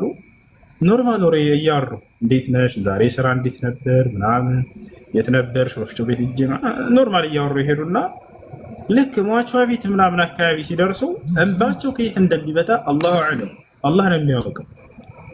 ልክ እዛ ሲደርሱ ጊዜ መገን እንደ ዘሙ እንደው ደህና ሴት ነበረች እኮ ሰው ቀጥ ብላት ማታይ እንዳገራም ነበረች። ሲያሁለት አንዷ በዚህ ስትሄድ አይቻት እንደው እንጨት እኮ አሸክማኝ እንደዚህ እዚያ ስታልፍ ነበር በወፍጮ ቤት አብረን ስንሄድ። በዛም ባቸው ይወርዳል እንባቸው አላህ ከየት እንደሚመጣ። ከዚያ በኋላ እንደዚህ ኖርማል አልቅሰው ምናምን እዛው ቁጭ ሲሉ ደግሞ እዛው ይተማማሉ። ያችን ታያ ከጅዳ መጣ አግብታለች እንደች ተፈታች ይባላል። ይሄ እንደዚህ አይነት አለ። ከዚያ በኋላ የሚያለቅሰው ሰው ደግሞ የሆነ እንግዶች ምናምን ሲመጡበት ይጠብቅና አይታቸው ከሆነ መቀነታቸውን አሰር ያደርጋሉ። ከአዲስ አበባ እንትና መጡ ሊጠይቁ ምናምን መቀነታቸውን አሰር አንገታቸው ጭንቅላታቸውን አሰር ያደርጉና ምናምን ከዛ ይነሱና ያለቅሳሉ። ያን ሰው የልቡን የሚነካ ግጥም እየገጠሙ ያለቅሳሉ። ከዛ ያም ሰው እንባውን እንዲያወርድ ምናምን እንደዚህ። ይህ ነገር ይሄ ተገቢ አይደለም። እንዲህ አይነት አለቃቀስ ኢስላም አላስተማረም ነው ባቸው። እንዲህ አይነት አለቃቀስን ኢስላም አላስተማረም። ሰውየው አዝኖ ልቡ ተሰብሮ በዚያ ነገር እንባው ሊወርድ ይችላል። ያ ሌላ ነገር ነው። ይህ ነው በነቢ ሰለላሁ ዐለይሂ ወሰለም ላይ ያለፈው፣ በሰሃቦችም በቀደምት ነቢያት ላይ ያለፈው እሱ ነው። እሺ ኢብራሂም ማን ነው? ያዕቁብ ዐለይሂ ሰላም እንባ ይወርድ ነበር ከዓይኑ። አላህ በቁርአን ላይ ገልጾታል። እሺ ሌላው ሱዬ በጣም ነው ሀገሬን ያስታወስከኝና ወደዛ ወደኛ ወደ ወሎ አካባቢ ነው ወደዛው ነኝና አሁን ሰው ከሞተ በኋላ 2-7 ወር 4 ወር አመታት እየተባለ ሰደቃ ይወጣልና ይሄ ምን ያህል ማለት ትንሽ ብትነግረኝ ስለዚህ ማለት ነው። እኔ ማወቅ ስለመፈለኩ ነው። ሌላ ደግሞ እናቴም ታላቅ እህቴም ወደ አኺራ ስለሄዱ ወደ 20 አመት ሆኗቸዋል። እነሱ ሰደቃ ባወጣላቸው ይቻላል ወይስ አንድ ላይ ይቻላል ወይስ ደግሞ እየብቻ ነው ማውጣት የሚቻለው? እሺ ሰደቃ በኢስላም ተደንግጓል። ለሞተ ሰው ብላችሁ ነይታችሁ ሰደቃ ብታደርጉ ይቻላል፣ ተቀባይነት አለው። ነገር ግን በጊዜ ገደብ መገደቡ እሱ አልተደነገገም፣ ቢድዓ ነው። ተቻላል በጊዜ ገደብ አልተደነገገም። ነቢያችን ሰለላሁ ዐለይሂ ወሰለም ለሞተ ሰው ሰደቃ ማድረግ እንደሚቻል ተናግረዋል። ሐዲስ ላይ የሆነ ሰው መጣና ጠየቃቸው። ጃአ ረጁሉን ኢለ ነቢይ ሰለላሁ ዐለይሂ ወሰለም ወቃለ ያ ረሱለላህ ኢነ ኡሚ ቀድ ማተት ፈለው አተሰደቁ ዐንሃ ሀል የንፈዑሃ ፈቃለ ነቢ ሰለላሁ ዐለይሂ ወሰለም ነዓም ወዐለይከ ቢልማ። የሆነ ሰው መጥቶ ነቢይ ሰለላሁ ዐለይሂ ወሰለም ጠየቃቸው። አንቱ የአላህ መልእክተኛ ሆይ እናቴ ሙታብኛለች ለእርሷ ብዬ ሰደቃ ባደርግላት ይጠቅማታል ብሎ ጠየቀ። ነብዩ ሰለላሁ ዐለይሂ ወሰለም አዎ ይጠቅማታል፣ ሰደቃ አድርግላት ብለውታል። አያችሁ። ስለዚህ ለሞቱ ሰዎች ሰደቃ አድርጋ ብታደርጉ ይቻላል፣ ምንዳውም ይደርሳቸዋል። ነገር ግን በጊዜ ገደብ መገደብስ ነብዩ ሰለላሁ ዐለይሂ ወሰለም ይሄን አላስቀመጡም። አያችሁ። 7 2 7 ዓመት ወር 4 ዓመት እየተባሉ የሚቀመጡት ሰደቃን መገደብ አይቻልም። በዚህ ሰደቃ ዒባዳ ነው አይደለ? ዒባዳ እስከሆነ ድረስ ተውቂፍይ ነው። በቁርአንና በሐዲስ ላይ የቆመ ነው። በቁርአንና በሐዲስ ስለዚህ ያለን ማስተገደ መልኩ ምን ማለት ነው እና ይሄን ይመስላል። 7 2 7 ሚሊዮን እና በየትኛውም ጊዜ ሊሆን ይችላል። ሰደቃ አድርግለት። በሞተበት ቀን ሊሆን ይችላል። ነቢያችን ሰለላሁ ዐለይሂ ወሰለም ሰውየውን ከቀበሩና ከሸኙ በኋላ እስተግፊሩ ሊአኺኩም ፈኢነሁ ልአን ዩስአል አሉ። ለወንድማቸው ለዚህ ለኃጢአቱ ምህረትን ተማጸኑለት፣ አሁን የቀብርን ጥያቄ ይጠየቃልና አሉ። መቼ? በዚያው በአንደኛው ቀን ማለት ነው። ስለዚህ በአንደኛው ቀን ሰደቃ ማድረግ ትችላላችሁ። እስትግፋርን፣ ሰደቃ፣ ማንኛውንም መልካም ስራ የተገለጹትን መስራት ትችላላችሁ ማለት ነው። ለሞተ ሰው የምንሰራቸው ስንት አይነት ስራዎች ናቸው ወደሚለው ልምጣ። መጨረሻ ለሞተ ሰው መልካም ስራ መስራት ይፈቀዳል፣ ይደርሰዋል። ያን እንዳው 5 አይነት ስራዎች፣ አንደኛ ዱዓ፣ ሁለተኛ እስትግፋር፣ ሶስተኛ ሰደቃ፣ አራተኛ ሐጅ፣ አምስተኛ ዑምራ። እነዚህን 5 መልካም ስራዎች መስራት ለሞተው ሰው እንዲደርስ ያደርጋል። ከነዚህ ውጭ ባሉት ላይ በዑለሞች መካከል ኺላፍ አለ። ሌላውንም መልካም ስራ ብትሰሩ ይደርሳል ያሉ ዑለሞች አሉ። ነገር ግን ምንም ማስረጃ የለውም። ቦታች አለርላ። ስለዚህ ማስረጃ የመጣባቸውን ነው የምንይዛቸው። ለነዚህ ማስረጃ መጥቷል ወይ? አዎ መጥቷል። ለምሳሌ ከዱዓን ጀምር። ለዱዓ ማድረግ እንደሚቻል ዱዓ ለሞተ ሰው ማስረጃ መጥቷል ወይ? አዎ መጥቷል። ማስረጃ ቃለ ነብዩ ሰለላሁ ዐለይሂ ወሰለም ሰሉ ሊአኺኩም ተስቢት ፈኢነሁ ልአን ዩስአል። ነቢያችን ሰለላሁ ዐለይሂ ወሰለም የሆነ ሰው በሞተ ጊዜ ምን አሉ? ለወንድማችሁ ለዚህ ለሞተው ዱዓ አድርጉለት፣ እርሱ አሁን የቀብርን ጥያቄ ይጠይቃልና አሉ። አያችሁ አይደል? ለሞተ ሰው ዱዓ ማድረግ እንደሚቻል ከዚህ ይዛለን። ሁለተኛ እስትግፋር ማድረግ እንደሚቻል። እስትግፋር ማለት ጠለቡል መግፊራ ሊሀዛ ልመይት ዐኒላህ ሱብሓነሁ ወተዓላ፣ ለዚህ ለሞተውና ለተቀበረው ሰው ከአላህ ዘንድ ምህረትን መማፀን ለኃጢአቱ ማለት ነው። ቦታችሁ አለ አይደል? ይሄም እንደሚቻል ማስረጃ አለ ወይ? አዎ አለ። ነቢያችን ሰለላሁ ዐለይሂ ወሰለም በሌላ ሐዲስ ላይ ምን አሉ? እስተግፊሩ ሊአኺኩም ፈኢነሁ ልአን ዩስአል አሉ። ለዚህ ለሞተው ሰው ለኃጢአቱ ምህረትን ተማጸኑለት፣ እርሱ አሁን የቀብርን ጥያቄ ይጠይቃልና አሉ። በሌላ ሐዲስ ላይ ነቢያችን ሰለላሁ ዐለይሂ ወሰለም ለሞተ ሰው እስትግፋር ማድረግ እንደሚቻል ሲናገሩ ምን አሉ? ቃለ ነቢዩ ሰለላሁ ዐለይሂ ወሰለም ኢነ ረጁል ለቱርፈዑ ለሁ ደረጀቱሁ ፊል ጀና ፈየቁል ምን አይነ ሊ ሃዛ ያ ረብ ፈየቁል ሃዛ ቢእስትግፋር ወለጅከ ለክ። ነቢያችን ሰለላሁ ዐለይሂ ወሰለም ምን አሉ? አንድ ሰው ከሞተ በኋላ ደረጃው ከፍ ሲደረግለት ይመለከታል አሉ። ከዚያም ይጠይቃል፣ ይህ ደረጃ ከፍ እየተደረገ ያለው በየትኛው ስራዬ ነው ይላል። ከዚያም ምን ተብሎ ይመለስለታል አሉ? ሃዛ ቢእስትግፋር ወለጅከ ለክ፣ ይህማ ልጅህ ለአንተ እያደረገልህ ባለው እስትግፋር አማካኝነት እየተጨመረ ያለው ደረጃ በዚያ ነው ይባላል አሉ። ስለዚህ ለሞተ ሰው ዱዓና እስትግፋር ማድረግ እንደሚቻል ከነዚህ እንይዛለን። ለሞተ ሰው ሰደቃ ማድረግ እንደሚቻል ቅድም የነገርኳቸው ሐዲስ ነቢያችን ሰለላሁ ዐለይሂ ወሰለም ጋር የሆነ ወጣት መጣ። ጃአ ረጁሉን ኢለ ነቢይ ሰለላሁ ዐለይሂ ወሰለም ወቃል ያ ረሱለላህ ኢነ ኡሚ ቀድ ማተት ፈለው አተሰደቁ ዐንሃ ሀል የንፈዑሃ ፈቃለ ነቢ ሰለላሁ ዐለይሂ ወሰለም ነዓም ወዐለይከ ቢልማ። አንድ ሰው ወደ ነቢያችን ሰለላሁ ዐለይሂ ወሰለም ጋር መጣ። በመጣ ጊዜ ነቢያችን ሰለላሁ ዐለይሂ ወሰለምን ጠየቃቸው፣ አንቱ የአላህ መልእክተኛ ሆይ እናቴ ሙታብኛለች፣ ስለ እርሷ ብዬ ነይቼ ሰደቃ ባደርግላት ይጠቅማታልን ብሎ ጠየቀ። ነዓም ማለት ነው። አዎ ስለ እርሷ ብለህ ሰደቃ ብታደርግላት ይጠቅማታል ብለው ተናገሩ። ስለዚህ ለሞተ ሰው ዱዓ ማድረግ እንደሚቻል፣ እስትግፋር ማድረግ እንደሚቻል፣ ሰደቃ ማድረግ እንደሚቻል ከነዚህ ማስረጃ እንይዛለን። ሌላ ምን ቀረ? ሐጅና ዑምራ። ጃአት ኢምራአቱን ኢለ ነቢ ሰለላሁ ዐለይሂ ወሰለም፣ አንድ ሴት ወደ ነቢ ሰለላሁ ዐለይሂ ወሰለም ጋር መጣችና ጠየቀች፣ ያ ረሱለላህ هل يجوز لي أن أحج وأعتمر عن أمي ለእናቴ ሐጅና ዑምራ ባደርግላት ይፈቀድልኛል ብላ ጠየቀች። ፈቃለ ለሃ ነቢ ሰለላሁ ዐለይሂ ወሰለም ሕጂ ዐንሃ ወዕተሚሪ። ነቢያችን ሰለላሁ ዐለይሂ ወሰለም ስለ እናትሽ ብለሽ ሰደቃ ማን ነው ሐጅም ዑምራም ማድረግላት አሉ። ስለዚህ እነዚህ 5ቶቹ ማስረጃ መጥቶባቸዋል። ከዚህ ውጭ ያለውን መልካም ስራ መስራትስ፣ ሶላት መስገድ ለሞተ ሰው፣ ቁርአን መቅራት ምናምን የሚባሉ እነዚህ ማስረጃ አልመጣባቸውም። ከነዚህ ውጭ ያለው ደግሞ ምንድነው? ጾም መጾም ለምሳሌ አልመጣበትም። ነገር ግን ቀዳ ካለበት ያ ሰው የሞተው ሰው ለምሳሌ እናቴ ሞታለች እንበል፣ አላህ ይጠብቃት፣ በህይወት አለች። በሌላ ሰው ምሳሌ ውስጥ አንድ ሰው እናቱ ሞታለች እንበል፣ ነገር ግን እናቱ ቀዳ ነበረባት የረመዳን ያልጾመችው ቦታች አለና ለሷ ብሎ ቀዳ ማውጣት ይችላል ወይ? አዎ ይችላል። ያንን ያለባትን ቀዳ መጾም ይችላል። ነቢያችን ሰለላሁ ዐለይሂ ወሰለም ለዚህ ማስረጃ ሲናገሩ ምን አሉ? መን ማተ ወዐለይሂ ቀዳ ሷመ ዐንሁ ወልዩሁ አሉ። የረመዳን ቀዳ ያለበት የሞተ ሰው ቤተሰቦቹ ስለ እርሱ ይጾሙለት፣ ቀዳ ያውጡለት አሉ። ይሄ ቀዳ ያለበት የሞተ ሰው ቤተሰቦቹ ቀዳ ያውጡለት፣ ይጾሙለት አሉ። እሺ ያንን ቀዳ ከጨረሰ በኋላ ሱና ጾም እየጾመ ሰውየው ለእናቴ ብሎ ነይቶ ቢጾም ይቻላል? አይቻልም። እሺ ሶላትስ? ሶላት እየሰገድኩኝ ይሄን ለአባቴ አይሆንም፣ አይቻልም። ቁርአንስ? ቁርአንም እንደዚሁ አልመጣበትም። ለሞተ ሰው ቁርአን መቅራትን የሚያዝ ምንም አይነት ማስረጃ የለም። ቤታቸው አለ። ያ ነው። እሺ እና ማስረጃ የመጣባቸውን እነሱን ጠብቃቸው ስሩ። ዱዓ፣ እስትግፋር፣ ሰደቃ፣ ሐጅ እና ዑምራ ያ ነው። ከነዚህ ይጠቃለላል። ሌላ ሐዲሶች አሉ። በእርግጥ ከነዚህ ጋር ስለሚጠቃለል ነው እነዛን ያላነሳኋቸው። በሌላ ሐዲስ ላይ ነቢያችን ሰለላሁ ዐለይሂ ወሰለም ምን ብለዋል? ኢዛ ማተ ኢብኑ አደም እንቀጠዐ ዐንሁ አልዐመል ኢላ ሚን ሰላስ። የአደም ልጅ ወቅፍ ይላል። ወቅፍ ከሰደቃ ይጠቃለላል። ነቢያችን ሰለላሁ ዐለይሂ ወሰለም ምን አሉ? ኢዛ ማተ ኢብኑ አደም እንቀጠዐ ዐንሁ ኢላ ሚን ሰላስ፣ ሰደቀቱን ጃሪያ አው ዒልሙን ዩንተፈዑ ቢህ አው ወለዱን ሷሊህ የድዑ ለህ። ነቢያችን ሰለላሁ ዐለይሂ ወሰለም ምን አሉ? የአደም ልጅ በሚሞት ጊዜ መልካም ስራ ከእርሱ ይቋረጣል አሉ።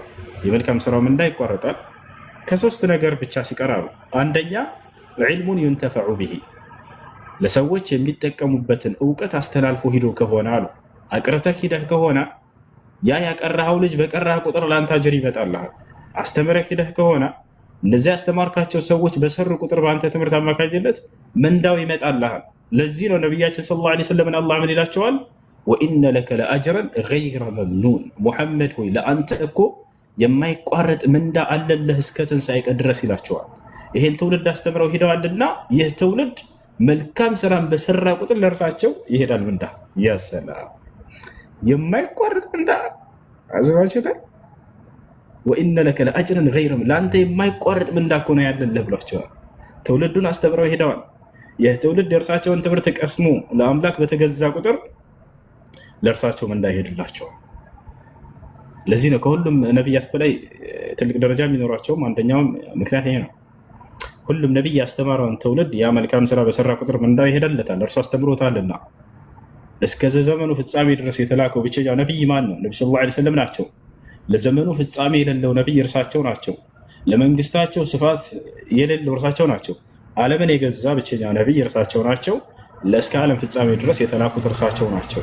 ሐታ ዒሳ በሚመጣ ጊዜ እርሱ መልካም ስራን በሰራ ቁጥር ምንዳው ለነቢ ሰለላሁ ዐለይሂ ወሰለም ይሄዳል። ምክንያቱም ነቢዩላህ ዒሳ አንድ የነቢ ሰለላሁ ዐለይሂ ወሰለም ተከታይ ሆኖ ነው የዛን የሚመጣው እንጂ እንደ አዲስ ነቢይ ሆኖ አይደለም። ለዚያም ነው የእርሳቸው ተከታይ መሆኑን የሚገልጸው ከወረደን በኋላ በቁርአንና በእኔ ሐዲስም ያስተዳድራቸዋል ብለው ተናገሩ። ለራሱም በዚያ ህግና ስርዓት እየተዳደረ ሰዎችንም በዚያ ህግ እንዲተዳደሩ ያስተምራል መሲሁ ይዛኔ ገብታችኋል ነው ያ ነው። እና ስለዚህ ዒልሙን ዩንተፈዑ ቢሂ፣ ሰዎች የሚጠቀሙበትን እውቀት አስተላልፎ የሄደ ሰው ምንዳው ይሄድለታል ብለው ነብዩ ሰለላሁ ዐለይሂ ወሰለም ተናግረዋል። አው ሰደቀቱን ጃሪያ፣ ወይም የማይቋረጥ የሆነ ጥሩ ነገር ሰርቶ ከሆነ ሰውየው ለምሳሌ መስጂድ ሰርቶ ሊሆን ይችላል፣ ወይም ለሰዎች ቧንቧ አውጥቶ ሊሆን ይችላል ውሃ። ሰዎች በዚያ በጠጡ ቁጥር አጅር ያገኛል። ልክ እንዲሁ ደግሞ መስጂድ ሰርቶ ሊሆን ይችላል፣ ሰዎች በሰገዱ ቁጥር አጅር ያገኛል በዚያ። ወይንም ቁርአን ገዝቶ ቁርአን ለሌላቸው ሰዎች ሰጥቶ ሊሆን ይችላል። እነዚያ ሰዎች ያንን በተጠቀሙ ቁጥር አጅር ያገኛል በዚያ። አያችሁ፣ በተለይ ውሃ የሚለውን ነገር በደንብ ትኩረት አድርጉበት። ገጠር አካባቢ ላይ ውሃ የሌላቸው ሰዎች አሉ። እስካሁን ድረስ እንደዚህ ከምንጭ እየቀዱ የሚጠጡ ሰዎች አሉ። ለእነዚህ አካባቢ የምታውቋቸው ካለ ከቤተሰቦቻቸው እንደምንም ብላችሁ የሆነ ቧንቧ ነገር የአካባቢ ልጆች ሆናቸው አውጡላቸው። ያንን በጠጡ ቁጥር ምንዳው ለእናንተ ይደርሳቸው እና ይህ ነው። እና ሁለተኛው ምንድነው? ዒልሙን ዩንተፈዑ ቢሂ አው ሰደቀቱን ጃሪያ አው ወለዱን ሷሊህ የድዑ ለህ፣ ወይንም ዱዓ የሚያደርግለትን መልካም ልጅ ጥሎ ሂዶ ከሆነ አሉ። የወለድከው ልጅ ዱዓ ባደረገ ቁጥር መልካም ስራን በሰራ ቁጥር ለአንተም ምንዳ ይመጣልሃል። ይህን ይመስላል። እሺ እና ለእህቴና ለእናቴ አንድ ላይ ሰደቃ ማውጣት እችላለሁ ማለት ነው። ወደ ሀሪያ ስለሞቱብኝ ማለት ነው። እሱዬ ትችላለህ። አላህ ይመራቸው፣ ይወፍቃቸው። አሜን አሜን። መራባሽ አንተንም አላህ ይጨምርልህ፣ አላህ ይውደድህ። ሁላችሁንም በጣም ወዳችኋለሁ። ያስገባችሁኝም አመሰግናለሁ። አላህ ይስጥልኝ። መርሐባ።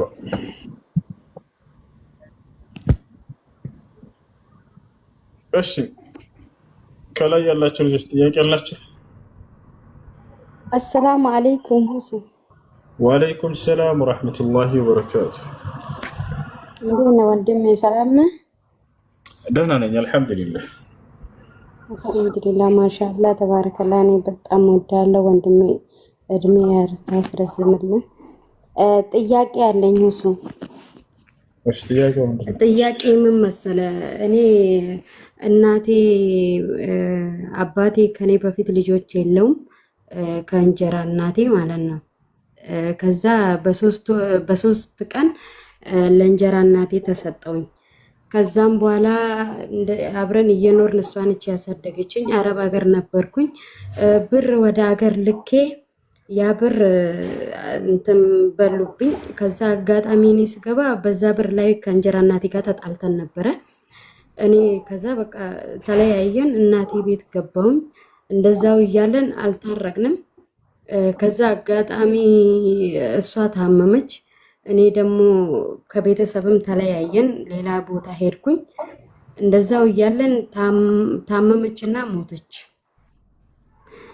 ከዛ በቃ እንደ ቤተሰቦቼ ጋር በጣም ስለተጣላን እንዳልጠይቃት ምን እንዳልላት ከለከሉኝ። አልቀበርኳትም፣ አልጠየቅኳትም። ሞተች። ግን ከቤተሰቦቼ ጋር ተታረኩኝ። ግን ምን ማድረግ አለብኝ? አሁን ዱዓ እንኳን አረግላታለሁ፣ ሰደቀቱል ጃሪያ እንኳን አረግላታለሁ። እህቷ አለች ማለት በሷ መልክ እህቷን መጠየቅ አለብኝ ወይ ምን ማድረግ አለብኝ ብዬ ልጠይቅልክ። እሺ በህይወታችሁ ለአንድም ቀን ሊሆን ይችላል መልካም የዋለላቸውን ሰው ውለታውን መልሱ፣ ውለታውን አትርሱ።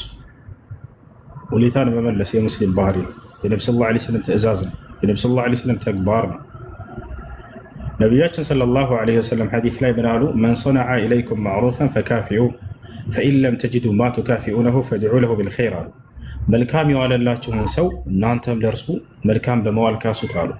የምትክሱበት መልካም ነገር እንኳን ብታጡ ለዚያ ሰው ጸሎት አድርጉለት አሉ ነብዩ ሰለላሁ ዐለይሂ ወሰለም። አያችሁ ነቢያችን ሰለላሁ ዐለይሂ ወሰለም ውለታን መላሽ ነበሩ። እርሳቸው ውለታን ይመልሱ ነበር። ስለዚህ ቅድም ሰፋ አድርጌ ስናገር ነበር ውለታን ይመልሳሉ።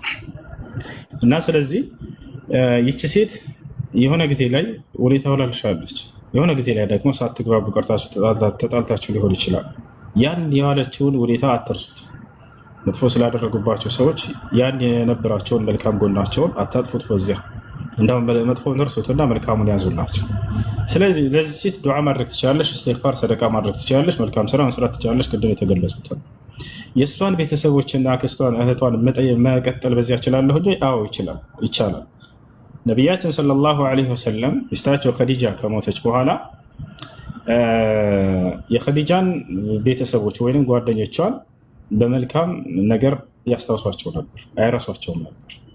ያቸው የነቢያችን ሰለላሁ ዐለይሂ ወሰለም ፍቅራቸው ሞት እራሱ አልገደበውም። ሚስታቸው ስለሞተች አልረሷትም። ምን አደረጉ? ከነቢያችን ሰለላሁ ዐለይሂ ወሰለም ህልፈት በማነው ሚስታቸው ኸዲጃ ከሞተች በኋላ ለኸዲጃ ጓደኞች ፍየል ባረዱ ቁጥር ስጋ ለኸዲጃ ጓደኞችን ሄዳችሁ አካፍሉ እያሉ ያዟቸው ነበር። እና ስለዚህ አንድ የምትወዱት አካል የሆነ ሰው ቢሞት የእርሱ የሚወዳቸውን አካሎች ሄዳቸው ለነዚያ መልካም መዋል፣ ይህ ለዚያ ሰውዬ መልካምን እንትን ከመቀጠል ይቆጠራል። አብዱላህ ብን ዑመር ረዲየላሁ አንሁ ከዕለታት አንድ ቀን የሆነ ቦታ ላይ እየሄደ እያለ የዑመር ብን አልኸጣብ የአባቱ ጓደኛ አገኘ። ዑመር ብን አልኸጣብ ሞቷል። አብዱላህ ብን ዑመር እየሄደ እያለ የአባቱን ጓደኛ አገኘው። ለዚያ ለአባቱ ጓደኛ ያኔ ፈረሱ ላይ ወይም ግመሉ ላይ ይወጣ ዘንድ እንደዚህ አመቻችቶለት ትከሻውን ዝቅ አለለትና እንዲንጠላጠል አደረገው፣ እንዲወጣ አደረገው። ይህን ሰው ታውቀዋለህ ወይ ተብሎ ተጠየቀ። የአባቴ ጓደኛ ነበር አለ። ለአባቴ ጓደኛ መልካምን ነገር መቀጠል ለአባቴ መልካም ከመዋል እቆጥረዋለሁኝና አድርገዋለሁ ብሎ ተናገረ። ያችሁ አባታቸው እናታቸውን የሚወዱ ጓደኞች ከነበሯቸው ምናልባት እናትና አባታቸውን እንኳን ባታገኙም የእነርሱን ጓደኞች የሚወዷቸውን አካሎች ዝምድናቸውን ቀጥሉላቸው። ያ ልክ ለቤተሰቦቻቸው መልካምን እንደዋላቸው ይቆጠራል። እሺ ሌላ ጥያቄ አለኝና አንድ ልጠይቅህ። አንድ ሰው ማለት ከካፊር ጋር በእስልምና ተገባብተው ማለት ነው ከተለያዩ በኋላ ልጅ አለን አብረን ማለት ነው። ያቺ ልጅ ቀለብ እቀበለዋለሁ ደግሞ ልጅቷ ቤተሰቦቼም አይወዱትም፣ ጥለኛ ነን። ግን ቀለብ እንቀበለዋለን። ልጅቷን እንዲያያት ቤተሰቦቼ አይፈቅዱለትም። ይሄ ነገር እንዴት ነው? እስቲ ወሱ እሺ እንግዲህ በሌላ እምነት ላይ ያለ የወለዳቸዋቸው ናቸው። አባት ይባላል ወይ ከሆነ ለአባት ሊባል አይችልም። ሰውየው በዝሙት ተገናኝቶ የወለደ ከሆነ ነገር ግን ባሉበት እምነትም ሊሆን ይችላል። በርክክብ የተደረገ ኒካህ ከሆነ ያለምንም ዝሙት ያ አባትነቱን ሊያስክደው አይችልም እና እሱን ሊነፍኩት አይገባም። እርሱን ይልቅ ወደ ኢስላም እንዲመጣ ዳዕዋ ማድረግና ማስተማር፣ ከዚያም በኋላ ልጁ ነች፣ እንደዛ ይቆጠራል እና እሱን ሊነፍኩትና ሊከለክሉ ማለት ቀለቡ ምን ማለት የሚሰጠው ቀለብ ማለት ነው። ቀለቡ እንዴት ይታያል? ችግር የለውም፣ ያንን መቀበል ትችላላችሁ እሱ ስለወለደ። እሺ ቃል ሰላም፣ እንዴት ነህ? አመሰግናለሁ ወንድሜ፣ ከልቤ ነው የማመሰግነው። በጣም ሰላም ነው። እግዚአብሔር ይመስገን። ብዙ ጊዜ ልገባ ሞክሬ ኔትወርክ እያስቸገረኝ መጠየቅ አልቻልኩም። እሺ እና እስልምና የነቢያት ሃይማኖት ነው ትላላችሁና እና ነቢያት ደግሞ የእግዚአብሔር ሕግ ተቀብለው እሁድ ቀን ሰንበት ቀን እግዚአብሔር በስድስት ቀን የሰው ልጆችን ፈጥሮ ፍጥረታቱን ሁሉ ፈጥሮ ያረፈባት ሰባተኛይቱ ቀን የጨረሰባት ናት ማለት ነው። እና እሷን ደግሞ እንድናከብራት በነቢዩ ሙሳ የምትሉት እናንተ፣ በእኛ ደግሞ ሙሴ የሚባለው ነቢይ እሁድን ቀን እንድናከብር ጥብቅ ትእዛዝ ነበር። ለአይሁዶችም ራሱ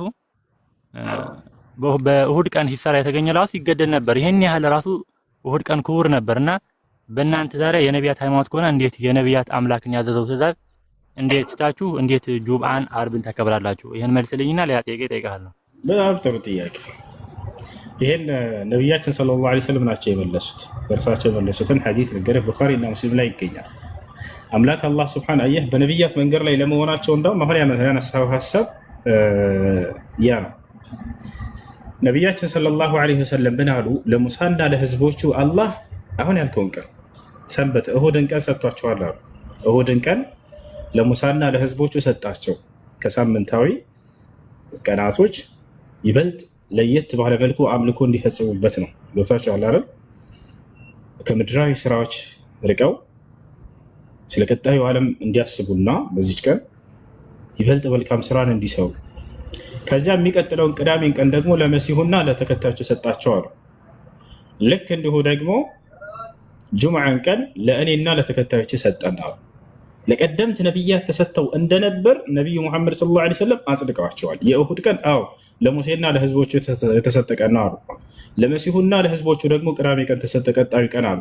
ቀጣዩ ሶስተኛው ቀን ደግሞ ጁምዓ ቀን ለእኔና ለትውልዶች ተሰጠ ብለው ሐዲስ ላይ ነቢያችን ሰለላሁ ዐለይሂ ወሰለም ተናግረዋል። ይሄ ነው። እሺ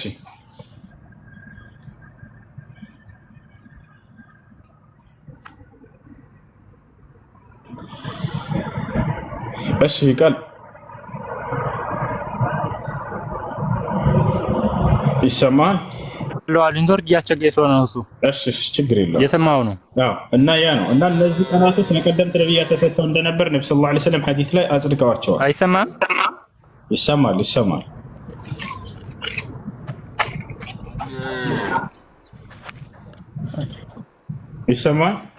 እሺ ቀጣይ የምጠይቅህ ኢየሱስ ክርስቶስ በመጽሐፍ ቅዱስ ውስጥ ይሰማል። ኔትወርክ ችግር ነው። ይቅርታ ጠይቃለሁ ለኔትወርኩና። ኢየሱስ ክርስቶስ በመጽሐፍ ቅዱስ ውስጥ በግልጽ አምላክ እንደሆነ ተናግሯል። ጨርስ። ጥያቄ ነው።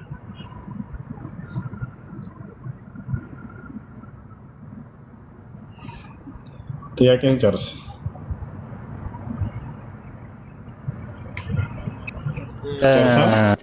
ነብይ በጣም እያስቸገረኝ ነው ከምር። እሺ እያስቸገረኝ ስለሆነ ሊያወጣኝ እያለ ነውና እና ኢየሱስ ክርስቶስ በግልጽ አምላክ እንደሆነ በመጽሐፍ ቅዱስ ውስጥ ተጠቅሷልና እንዴት በእናንተ ቁርአን እንዴት ሊኖር አልቻለም? አዎ እሺ፣ ኢየሱስ ክርስቶስ በመጽሐፍ ቅዱስ ላይ አምላክ እንዳለው ነው በግልጽ የተጻፈውና የተቀመጠው። አምላክ ነኝ እኔ በፍጹም አላለም ኢየሱስ ክርስቶስ። እንዳውም አምላክ እንዳለው ነው የተቀመጠው። ኢየሱስ ክርስቶስ ዮሐንስ ወንጌል ምዕራፍ 20 ቁጥር 17 ላይ ወደ አምላኬ ወደ አምላካችሁ አድርጋለሁ ብሎ ቃል በቃል አምላክ እንዳለው ተናግሯል። ኤፌሶን ምዕራፍ 1 ቁጥር 3 ኤፌሶን ምዕራፍ 1 ቁጥር 17 ላይ የኢየሱስ ክርስቶስ አምላክ ይባረክ ይላል። ያው ኢየሱስ ክርስቶስ ወደ ሰማይ ቀጥ ብሎ አብን ብቸኛ አምላክ አንተ ነህ ብሎ ሲገልጸው እናያለን። አባት ሆይ አንድና ብቸኛ እውነተኛ አምላክ አንተ ነህ፣ እንዲሁም የላከውን ኢየሱስ ክርስቶስን ያውቁ ዘንድ ይህች ነች የዘላለማዊ ሕይወት ይላል። ኢየሱስ ክርስቶስ ከአንዱ አምላክ የተላከ መልእክተኛ መሆኑን በደንብ አድርጎ ቃል በቃል ተናግሯል። አምላክ እንዳለው አስተማረ እንጂ ኢየሱስ እኔ አምላክ ነኝ ብሎ የትኛውን ቦታ ላይ ኢየሱስ ክርስቶስ አላስተማረም። ይሄ ነው። እሺ፣ እንዳውም ኢየሱስ ክርስቶስ በሐሰት ሰዎች ጌታ ሆይ ጌታ ሆይ እንደሚሉት አስተምሯል። ማን ነው ጌታ ሆይ የሚለው? ዛሬ ክርስቲያኖች ናቸው። ኢየሱስ ክርስቶስ መጽሐፍ ቅዱስ ላይ ምን አለ? በሰማያት ያለውን የአባቴን ፍቃድ የሚያደርግ እንጂ ጌታ ሆይ የሚለኝ መንግስተ ሰማያትን የሚገባ አይደለም አለ። በዚያን ጊዜም ጌታ ሆይ በስምህ ተአምራትን አላደረግንም ምን ይሉኛል? ጌታ ሆይ በስምህ ትንቢትን አልተናገርንም ምን ይሉኛል?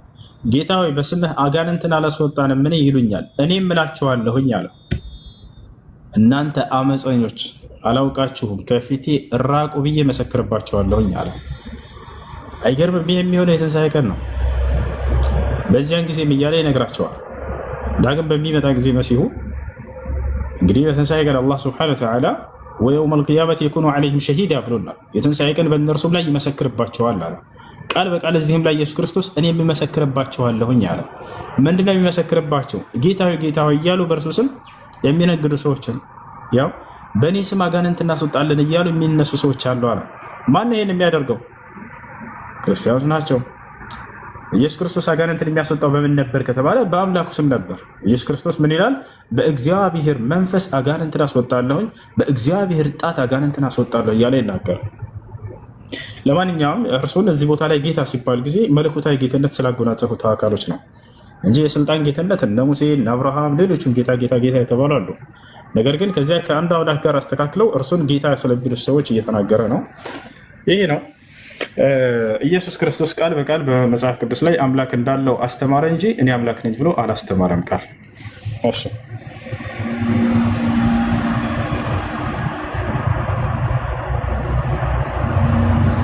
ሌላ ጥያቄ አለ? እና እሱ ለእንደዚያ ያልኩ በግልጽ አድርጎ አምላክ እንደሆነ ተናግሯል። እሱንም በሰዎች እኔን ማን ይሉኛል ታምራቴን ያዩ የእጄን ስራ የተመለከቱ እኔን ማን ይሉኛል ሲላቸው ግማሾች ነብይ ይሉሃል፣ ግማሽ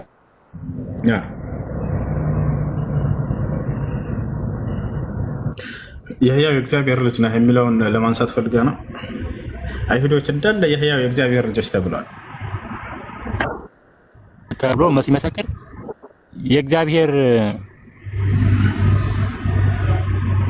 ላሳየህ። አይሁዶች የእናንተ ወበኑል ዐሊየ ኩልኩም የመንግስት ሰማያት ሁሉ ሰጣሃለሁ ያለው እኮ እዛ ቦታ ላይ ኢየሱስ ክርስቶስ እኔ አምላክ ነኝ ብሎ አንደኛ አልተናገረም።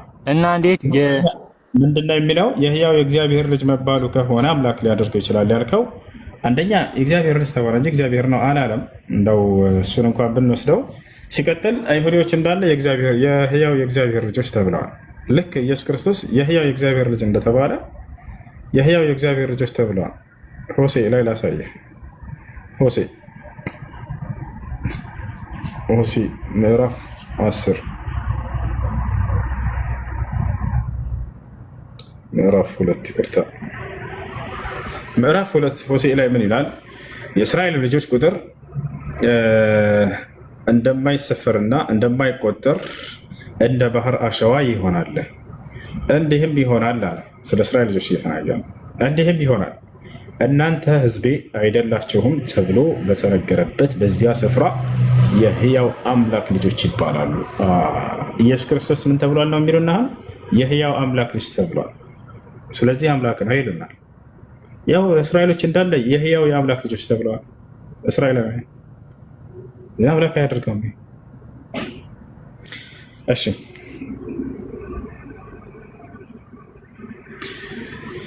ቃል ወጥቷል መሰለኝ።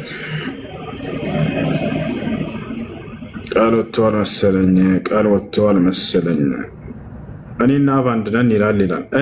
እኔና አብ አንድ ነን የሚለውን ይህ አስከጠሩ አብ ከእኔ ይበልጣል የሚለውን ለምን ትተዋለህ? አብ ከእኔ ይበልጣል አለ ኢየሱስ ክርስቶስ። ብትወዱኝስ አልአቡ አዕዘሙ ሚኒ አለ። አብ ከእኔ ይበልጣል አለ። ስለዚህ ሁለቱን አንቀጽ በደንብ አጢኗቸው። አንድ ነን የሚለው ከምን አንጻር ነው? አውዱን አንብቡት። እዛው እነሱ ናቸው ያስወጡኝ። ቃል አይደለም እነሱ ያስወጡም። እሺ እነሱ ያስወጡም። መልሰ መላክ ትችላለህ። ቃልን አስገቡት። ወአለይኩም ሰላም ወረሕመቱላሂ ወበረካቱ።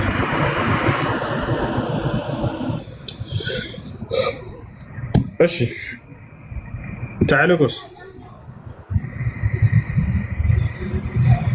እሺ ቃል ቀጥል። እሺ አብርሃም ሳይፈጠር እኔ ያለው እንደ ያላችሁት በምን ምክንያት አብርሃም ሳይፈጠር ነበር? እንዴት? ኦኬ ኢየሱስ ክርስቶስ እዚህ ጋር እየተናገረ ያለው መቼም ስለ ማንነት ስለ ስጋ አይደለም። በነፍስ ደረጃ ሁሉም የሰው ልጅ ሁሉ ነበረ። ጳውሎስ ምን አለ መሰለህ? ቃል መጽሐፍ ቅዱስ ላይ ኤፌሶን ምዕራፍ 1 ቁጥር 3 ላይ ዓለም ሳይፈጠር በፊት ተመርጠናል ይላል። መቼ ነው ጳውሎስ የተመረጠው? ቃል ዓለም ሳይፈጠር በፊት ተመርጫለህ እያለ ነው ጳውሎስ። ይሰማል ኔትወርክ እያያዘ ስለሆነ ይሰማል። ጳውሎስ ምን አለ? ዓለም ሳይፈጠር በፊት ተመርጫለሁኝ ይላል። ዓለም ሳይፈጠር በፊት ተመርጧል አልተመረጠም ጳውሎስ?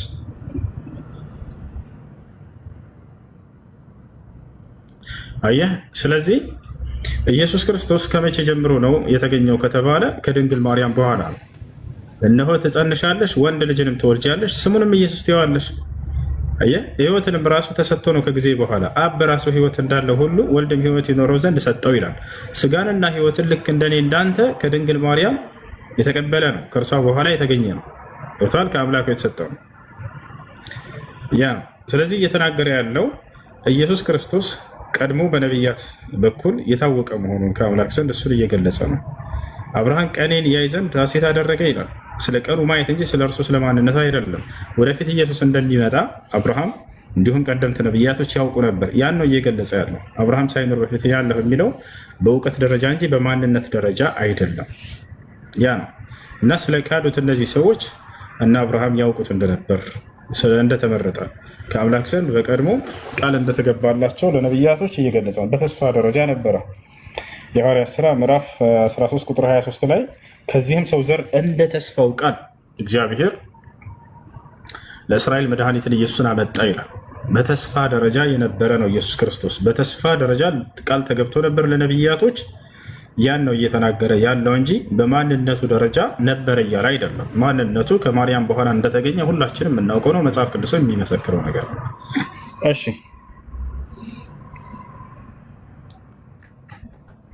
የሚገርማችሁ በዚህ ደረጃ ሙስሊሞች ማለት ይቅርታ ኔትወርክ የፈጠ ስለሆነና ጂኒዎች ሙስሊሞች ናቸው የሚል እናንተ እሺ ጂኒዎች ሙስሊሞች ናቸው። ጂኒዎች ሙስሊም ብቻ አይደሉም። ጂኒ ልቀጥል ብዙ እሺ ቀጥል ቃል እሺ ጨርስ።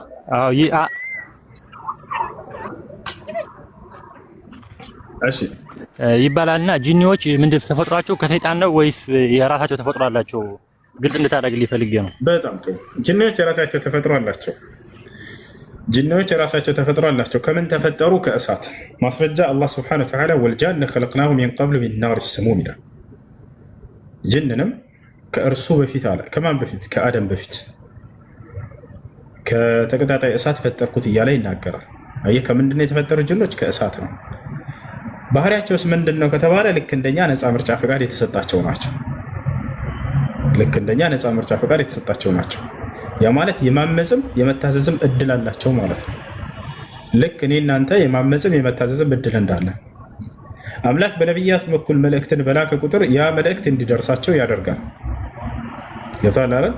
ያን መልእክት ሰምቶ የመታዘዝ ግዴታ ተጥሎባቸዋል። ወማ ኸለቅቱል ጅነ ወልኢንሰ ኢላ ሊያዕቡዱን አለ። ለምን ዓላማ እንደፈጠረን አላህ ይነግረናል። ምን አለ? ሰውንም ሆነ ጅንን እኔን እንዲገዙኝ እንጂ ለሌላ ዓላማ አልፈጠርኳቸውም ይላል። ስለዚህ ለዚህ ዓላማን የተፈጠሩት ሰዎች እንዲሁም ጅኖች ከእነርሱ ግን አፈንግጦ የወጣ ሰይጣን የሚል ባህሪ በእርሱ ላይ ይውላል። ልክ እንዲሁ ከሰውም አፈንግጦ የወጣ የሰው ሰይጣን ብለን እንደምንጠራ ሁሉ ምን ማለት ነው? ሰይጣን ብሎ ማለት የባህሪ መጠሪያ ነው። እሺ የአካል መጠሪያ አይደለም፣ ባህሪ ነው። ከአምላክ ትእዛዝ ያመፀ ማለት ነው። ከጅን ጭፍሮች የአምላኩን ትእዛዝ አምጾ የወጣ ሸያጢን አልጅን ይባላል፣ የጅን ሰይጣን ይባላል። ከሰዎችም የአምላኩን ትእዛዝ አምጾ የወጣ የሰው ሰይጣን እንላለን። የሰው ሰይጣን የተባሉት ለምንድን ነው? ሰይጣን ስለሆኑ ነው? አይደለም። ሰይጣን የሚባል አካል የለም። ነገር ግን የአምላክን ትእዛዝ በማመጻቸው ምክንያት የሚውለው የባህሪያቸው መጠሪያ ነው እርሱ። ስለዚህ ኢብሊስ የሚባል የጅን ጭፍራ ነበረ። ካነ ሚነል ጂኒ ፈፈሰቀ ዐን አምሪ ረቢህ፣ ከጌታው ከአላህም ትእዛዝ አመፀ አለ። ባመፀ ጊዜ ሰይጣን የሚለው ባህሪ በእርሱ ላይ ዋለ። አያችሁ፣ ኢብሊስ እያለ አላህ ሱብሓነሁ ወተዓላ ይጠራዋል። ወኢዝ ቁልና ሊልመላኢከቲ እስጁዱ ሊአደመ ፈሰጀዱ ኢላ ኢብሊሰ ካነ ሚነል ጂኒ ፈፈሰቀ ዐን አምሪ ረቢህ ይላል። ስለዚህ የራሱን ነፃ ምርጫ ፍቃድ ተጠቅሞ ያመፀ የጅን አይነት ነበረ ያ ኢብሊስ። ሰይጣን የሚለው ባህሪ በእርሱ ላይ የዋለው መቼ ነው? ባዕደማ ዓሳ ረበሁ ሱብሓነሁ ወተዓላ፣ ጌታውን አላህን ካመፀ በኋላ። ስለዚህ ወንድማችን ጅኖች ልክ እንደኛ የመታዘዝም ሆነ የማመፅም እድል አላቸውና የታዘዙት አማኞች ናቸው፣ ሙስሊሞች ናቸው። የካዱት ደግሞ ከሃዲያን ናቸው። ወአና ሚነል ሙስሊሙን ወሚነል ቃሲጡን ወአና ሚነ ሷሊሑን ወሚና ዱነ ዛሊክ፣ ከእነርሱ መልካሞችም አሉ መጥፎችም አሉ። ልክ ከሰው መልካምም መጥፎ እንዳለ ሁሉ ማለት ነው። ከእነርሱ ያመነም አለ ይካድም አለ። ይሄ ነው። እሺ፣ አሰላሙ አለይኩም። ወአለይኩም ሰላም። ቃል ጨረስ? እሺ፣ ይጨርስ። ቃል ጨርስ። ጠይቅ። ቆይ አንዴ ልጨርስና በእናንተ መጽሐፍ ውስጥ እኔ እንጂ አላነበብኩትም፣ ግን እፎይ ሲናገር የሰማሁት አንድ ሙስሊም ወይ ደግሞ አንድ ሰው ከሞተ በኋላ በገነት ውስጥ ድንግል ሴቶች እንደሚያዘጋጅለት እና ድንግል ሴቶችም ድንግልናቸው እየፈረሰ እንደ አዲስ እየተተካ ያን ሰውዬ መውለድ ከፈለገም መውለድ እንደሚችል በራሱ ፍላጎት። እሺ፣ ይሰማል?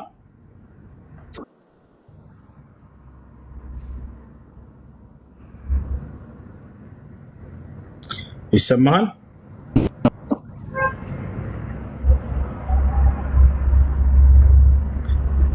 ይሰማል ወይ?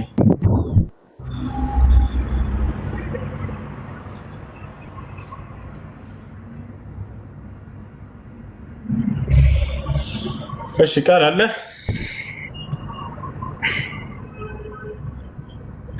አንዴ መስማቱን ያረጋግጥልን።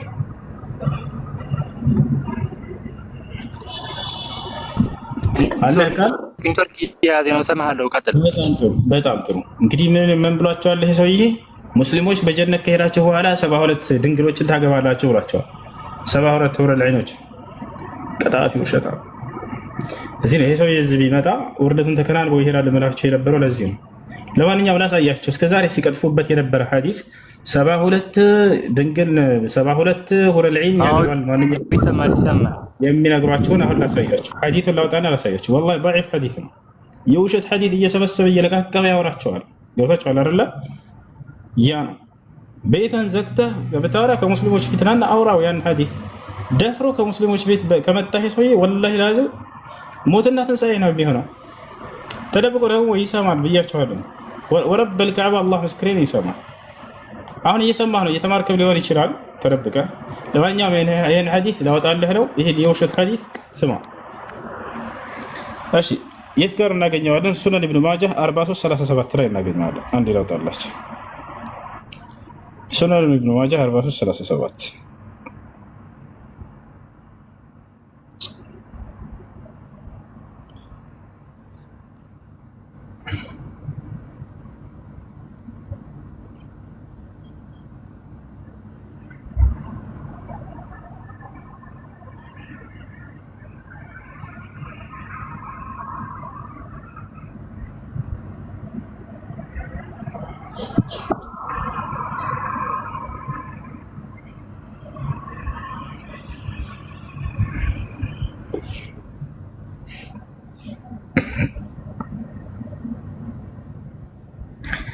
እሺ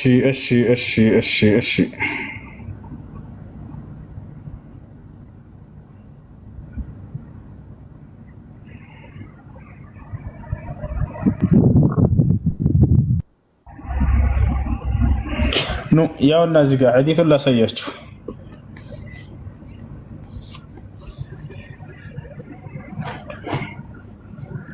ልጆች ይታያቸዋል። ያውና እዚህ ጋር ነው ሙስሊሞች በገነት ውስጥ 72 ሚስት ያገባሉ የሚለው ይታያቸዋል። ሐዲሱን ላብብላቸው። ቃለ ረሱል ሰለላሁ ዐለይሂ ወሰለም ነቢ ሰለላሁ ዐለይሂ ወሰለም እንዲህ ያሉ ይላል ማ ሚን አሐድን ዩድኺሉሁ ላሁ ልጀና አላህ አንድን ጀነት የሚያስገባ ሙስሊም አይኖርም ኢላ ዘወጀሁ ዐዘ ወጀል 72 ዘውጃ እያለ ይናገራል። አላህ በገነት ውስጥ ለዚያ ሰው 72 ሚስት የሚያጋባው ቢሆን እንጂ ከሁረል ዒኖች ይላል አይደለ? ይህን ሐዲስ ኑ ተመልከቱ ደረጃውን። ያው ضعيف ይላል ይታያል። ውሸት ሐዲስ ضعيف ሐዲስ። ሙስሊሞች በገነት ውስጥ 72 ሚስት ያገባሉ እያሉ የሚዋሿችሁ ያውና ዛሬ እዚህ ጋር ተመታላችሁ። ውሸት የሆነ ሐዲስ ضعيف ይታያቸዋል። እንዲህ አይነት ሐዲስ እየሰበሰቡ ነው የሚሰብኳችሁ። ውሸት ነው የሚያወሯችሁ። ውሸታቸውን ነው እንትን የሚሏችሁ። ضعيف ያው ውሸት ደካማ የሆነ ሐዲስ። ለማንኛውም ይሄ ነው። ጃ ካለህ መቀጠል ትችላለህ።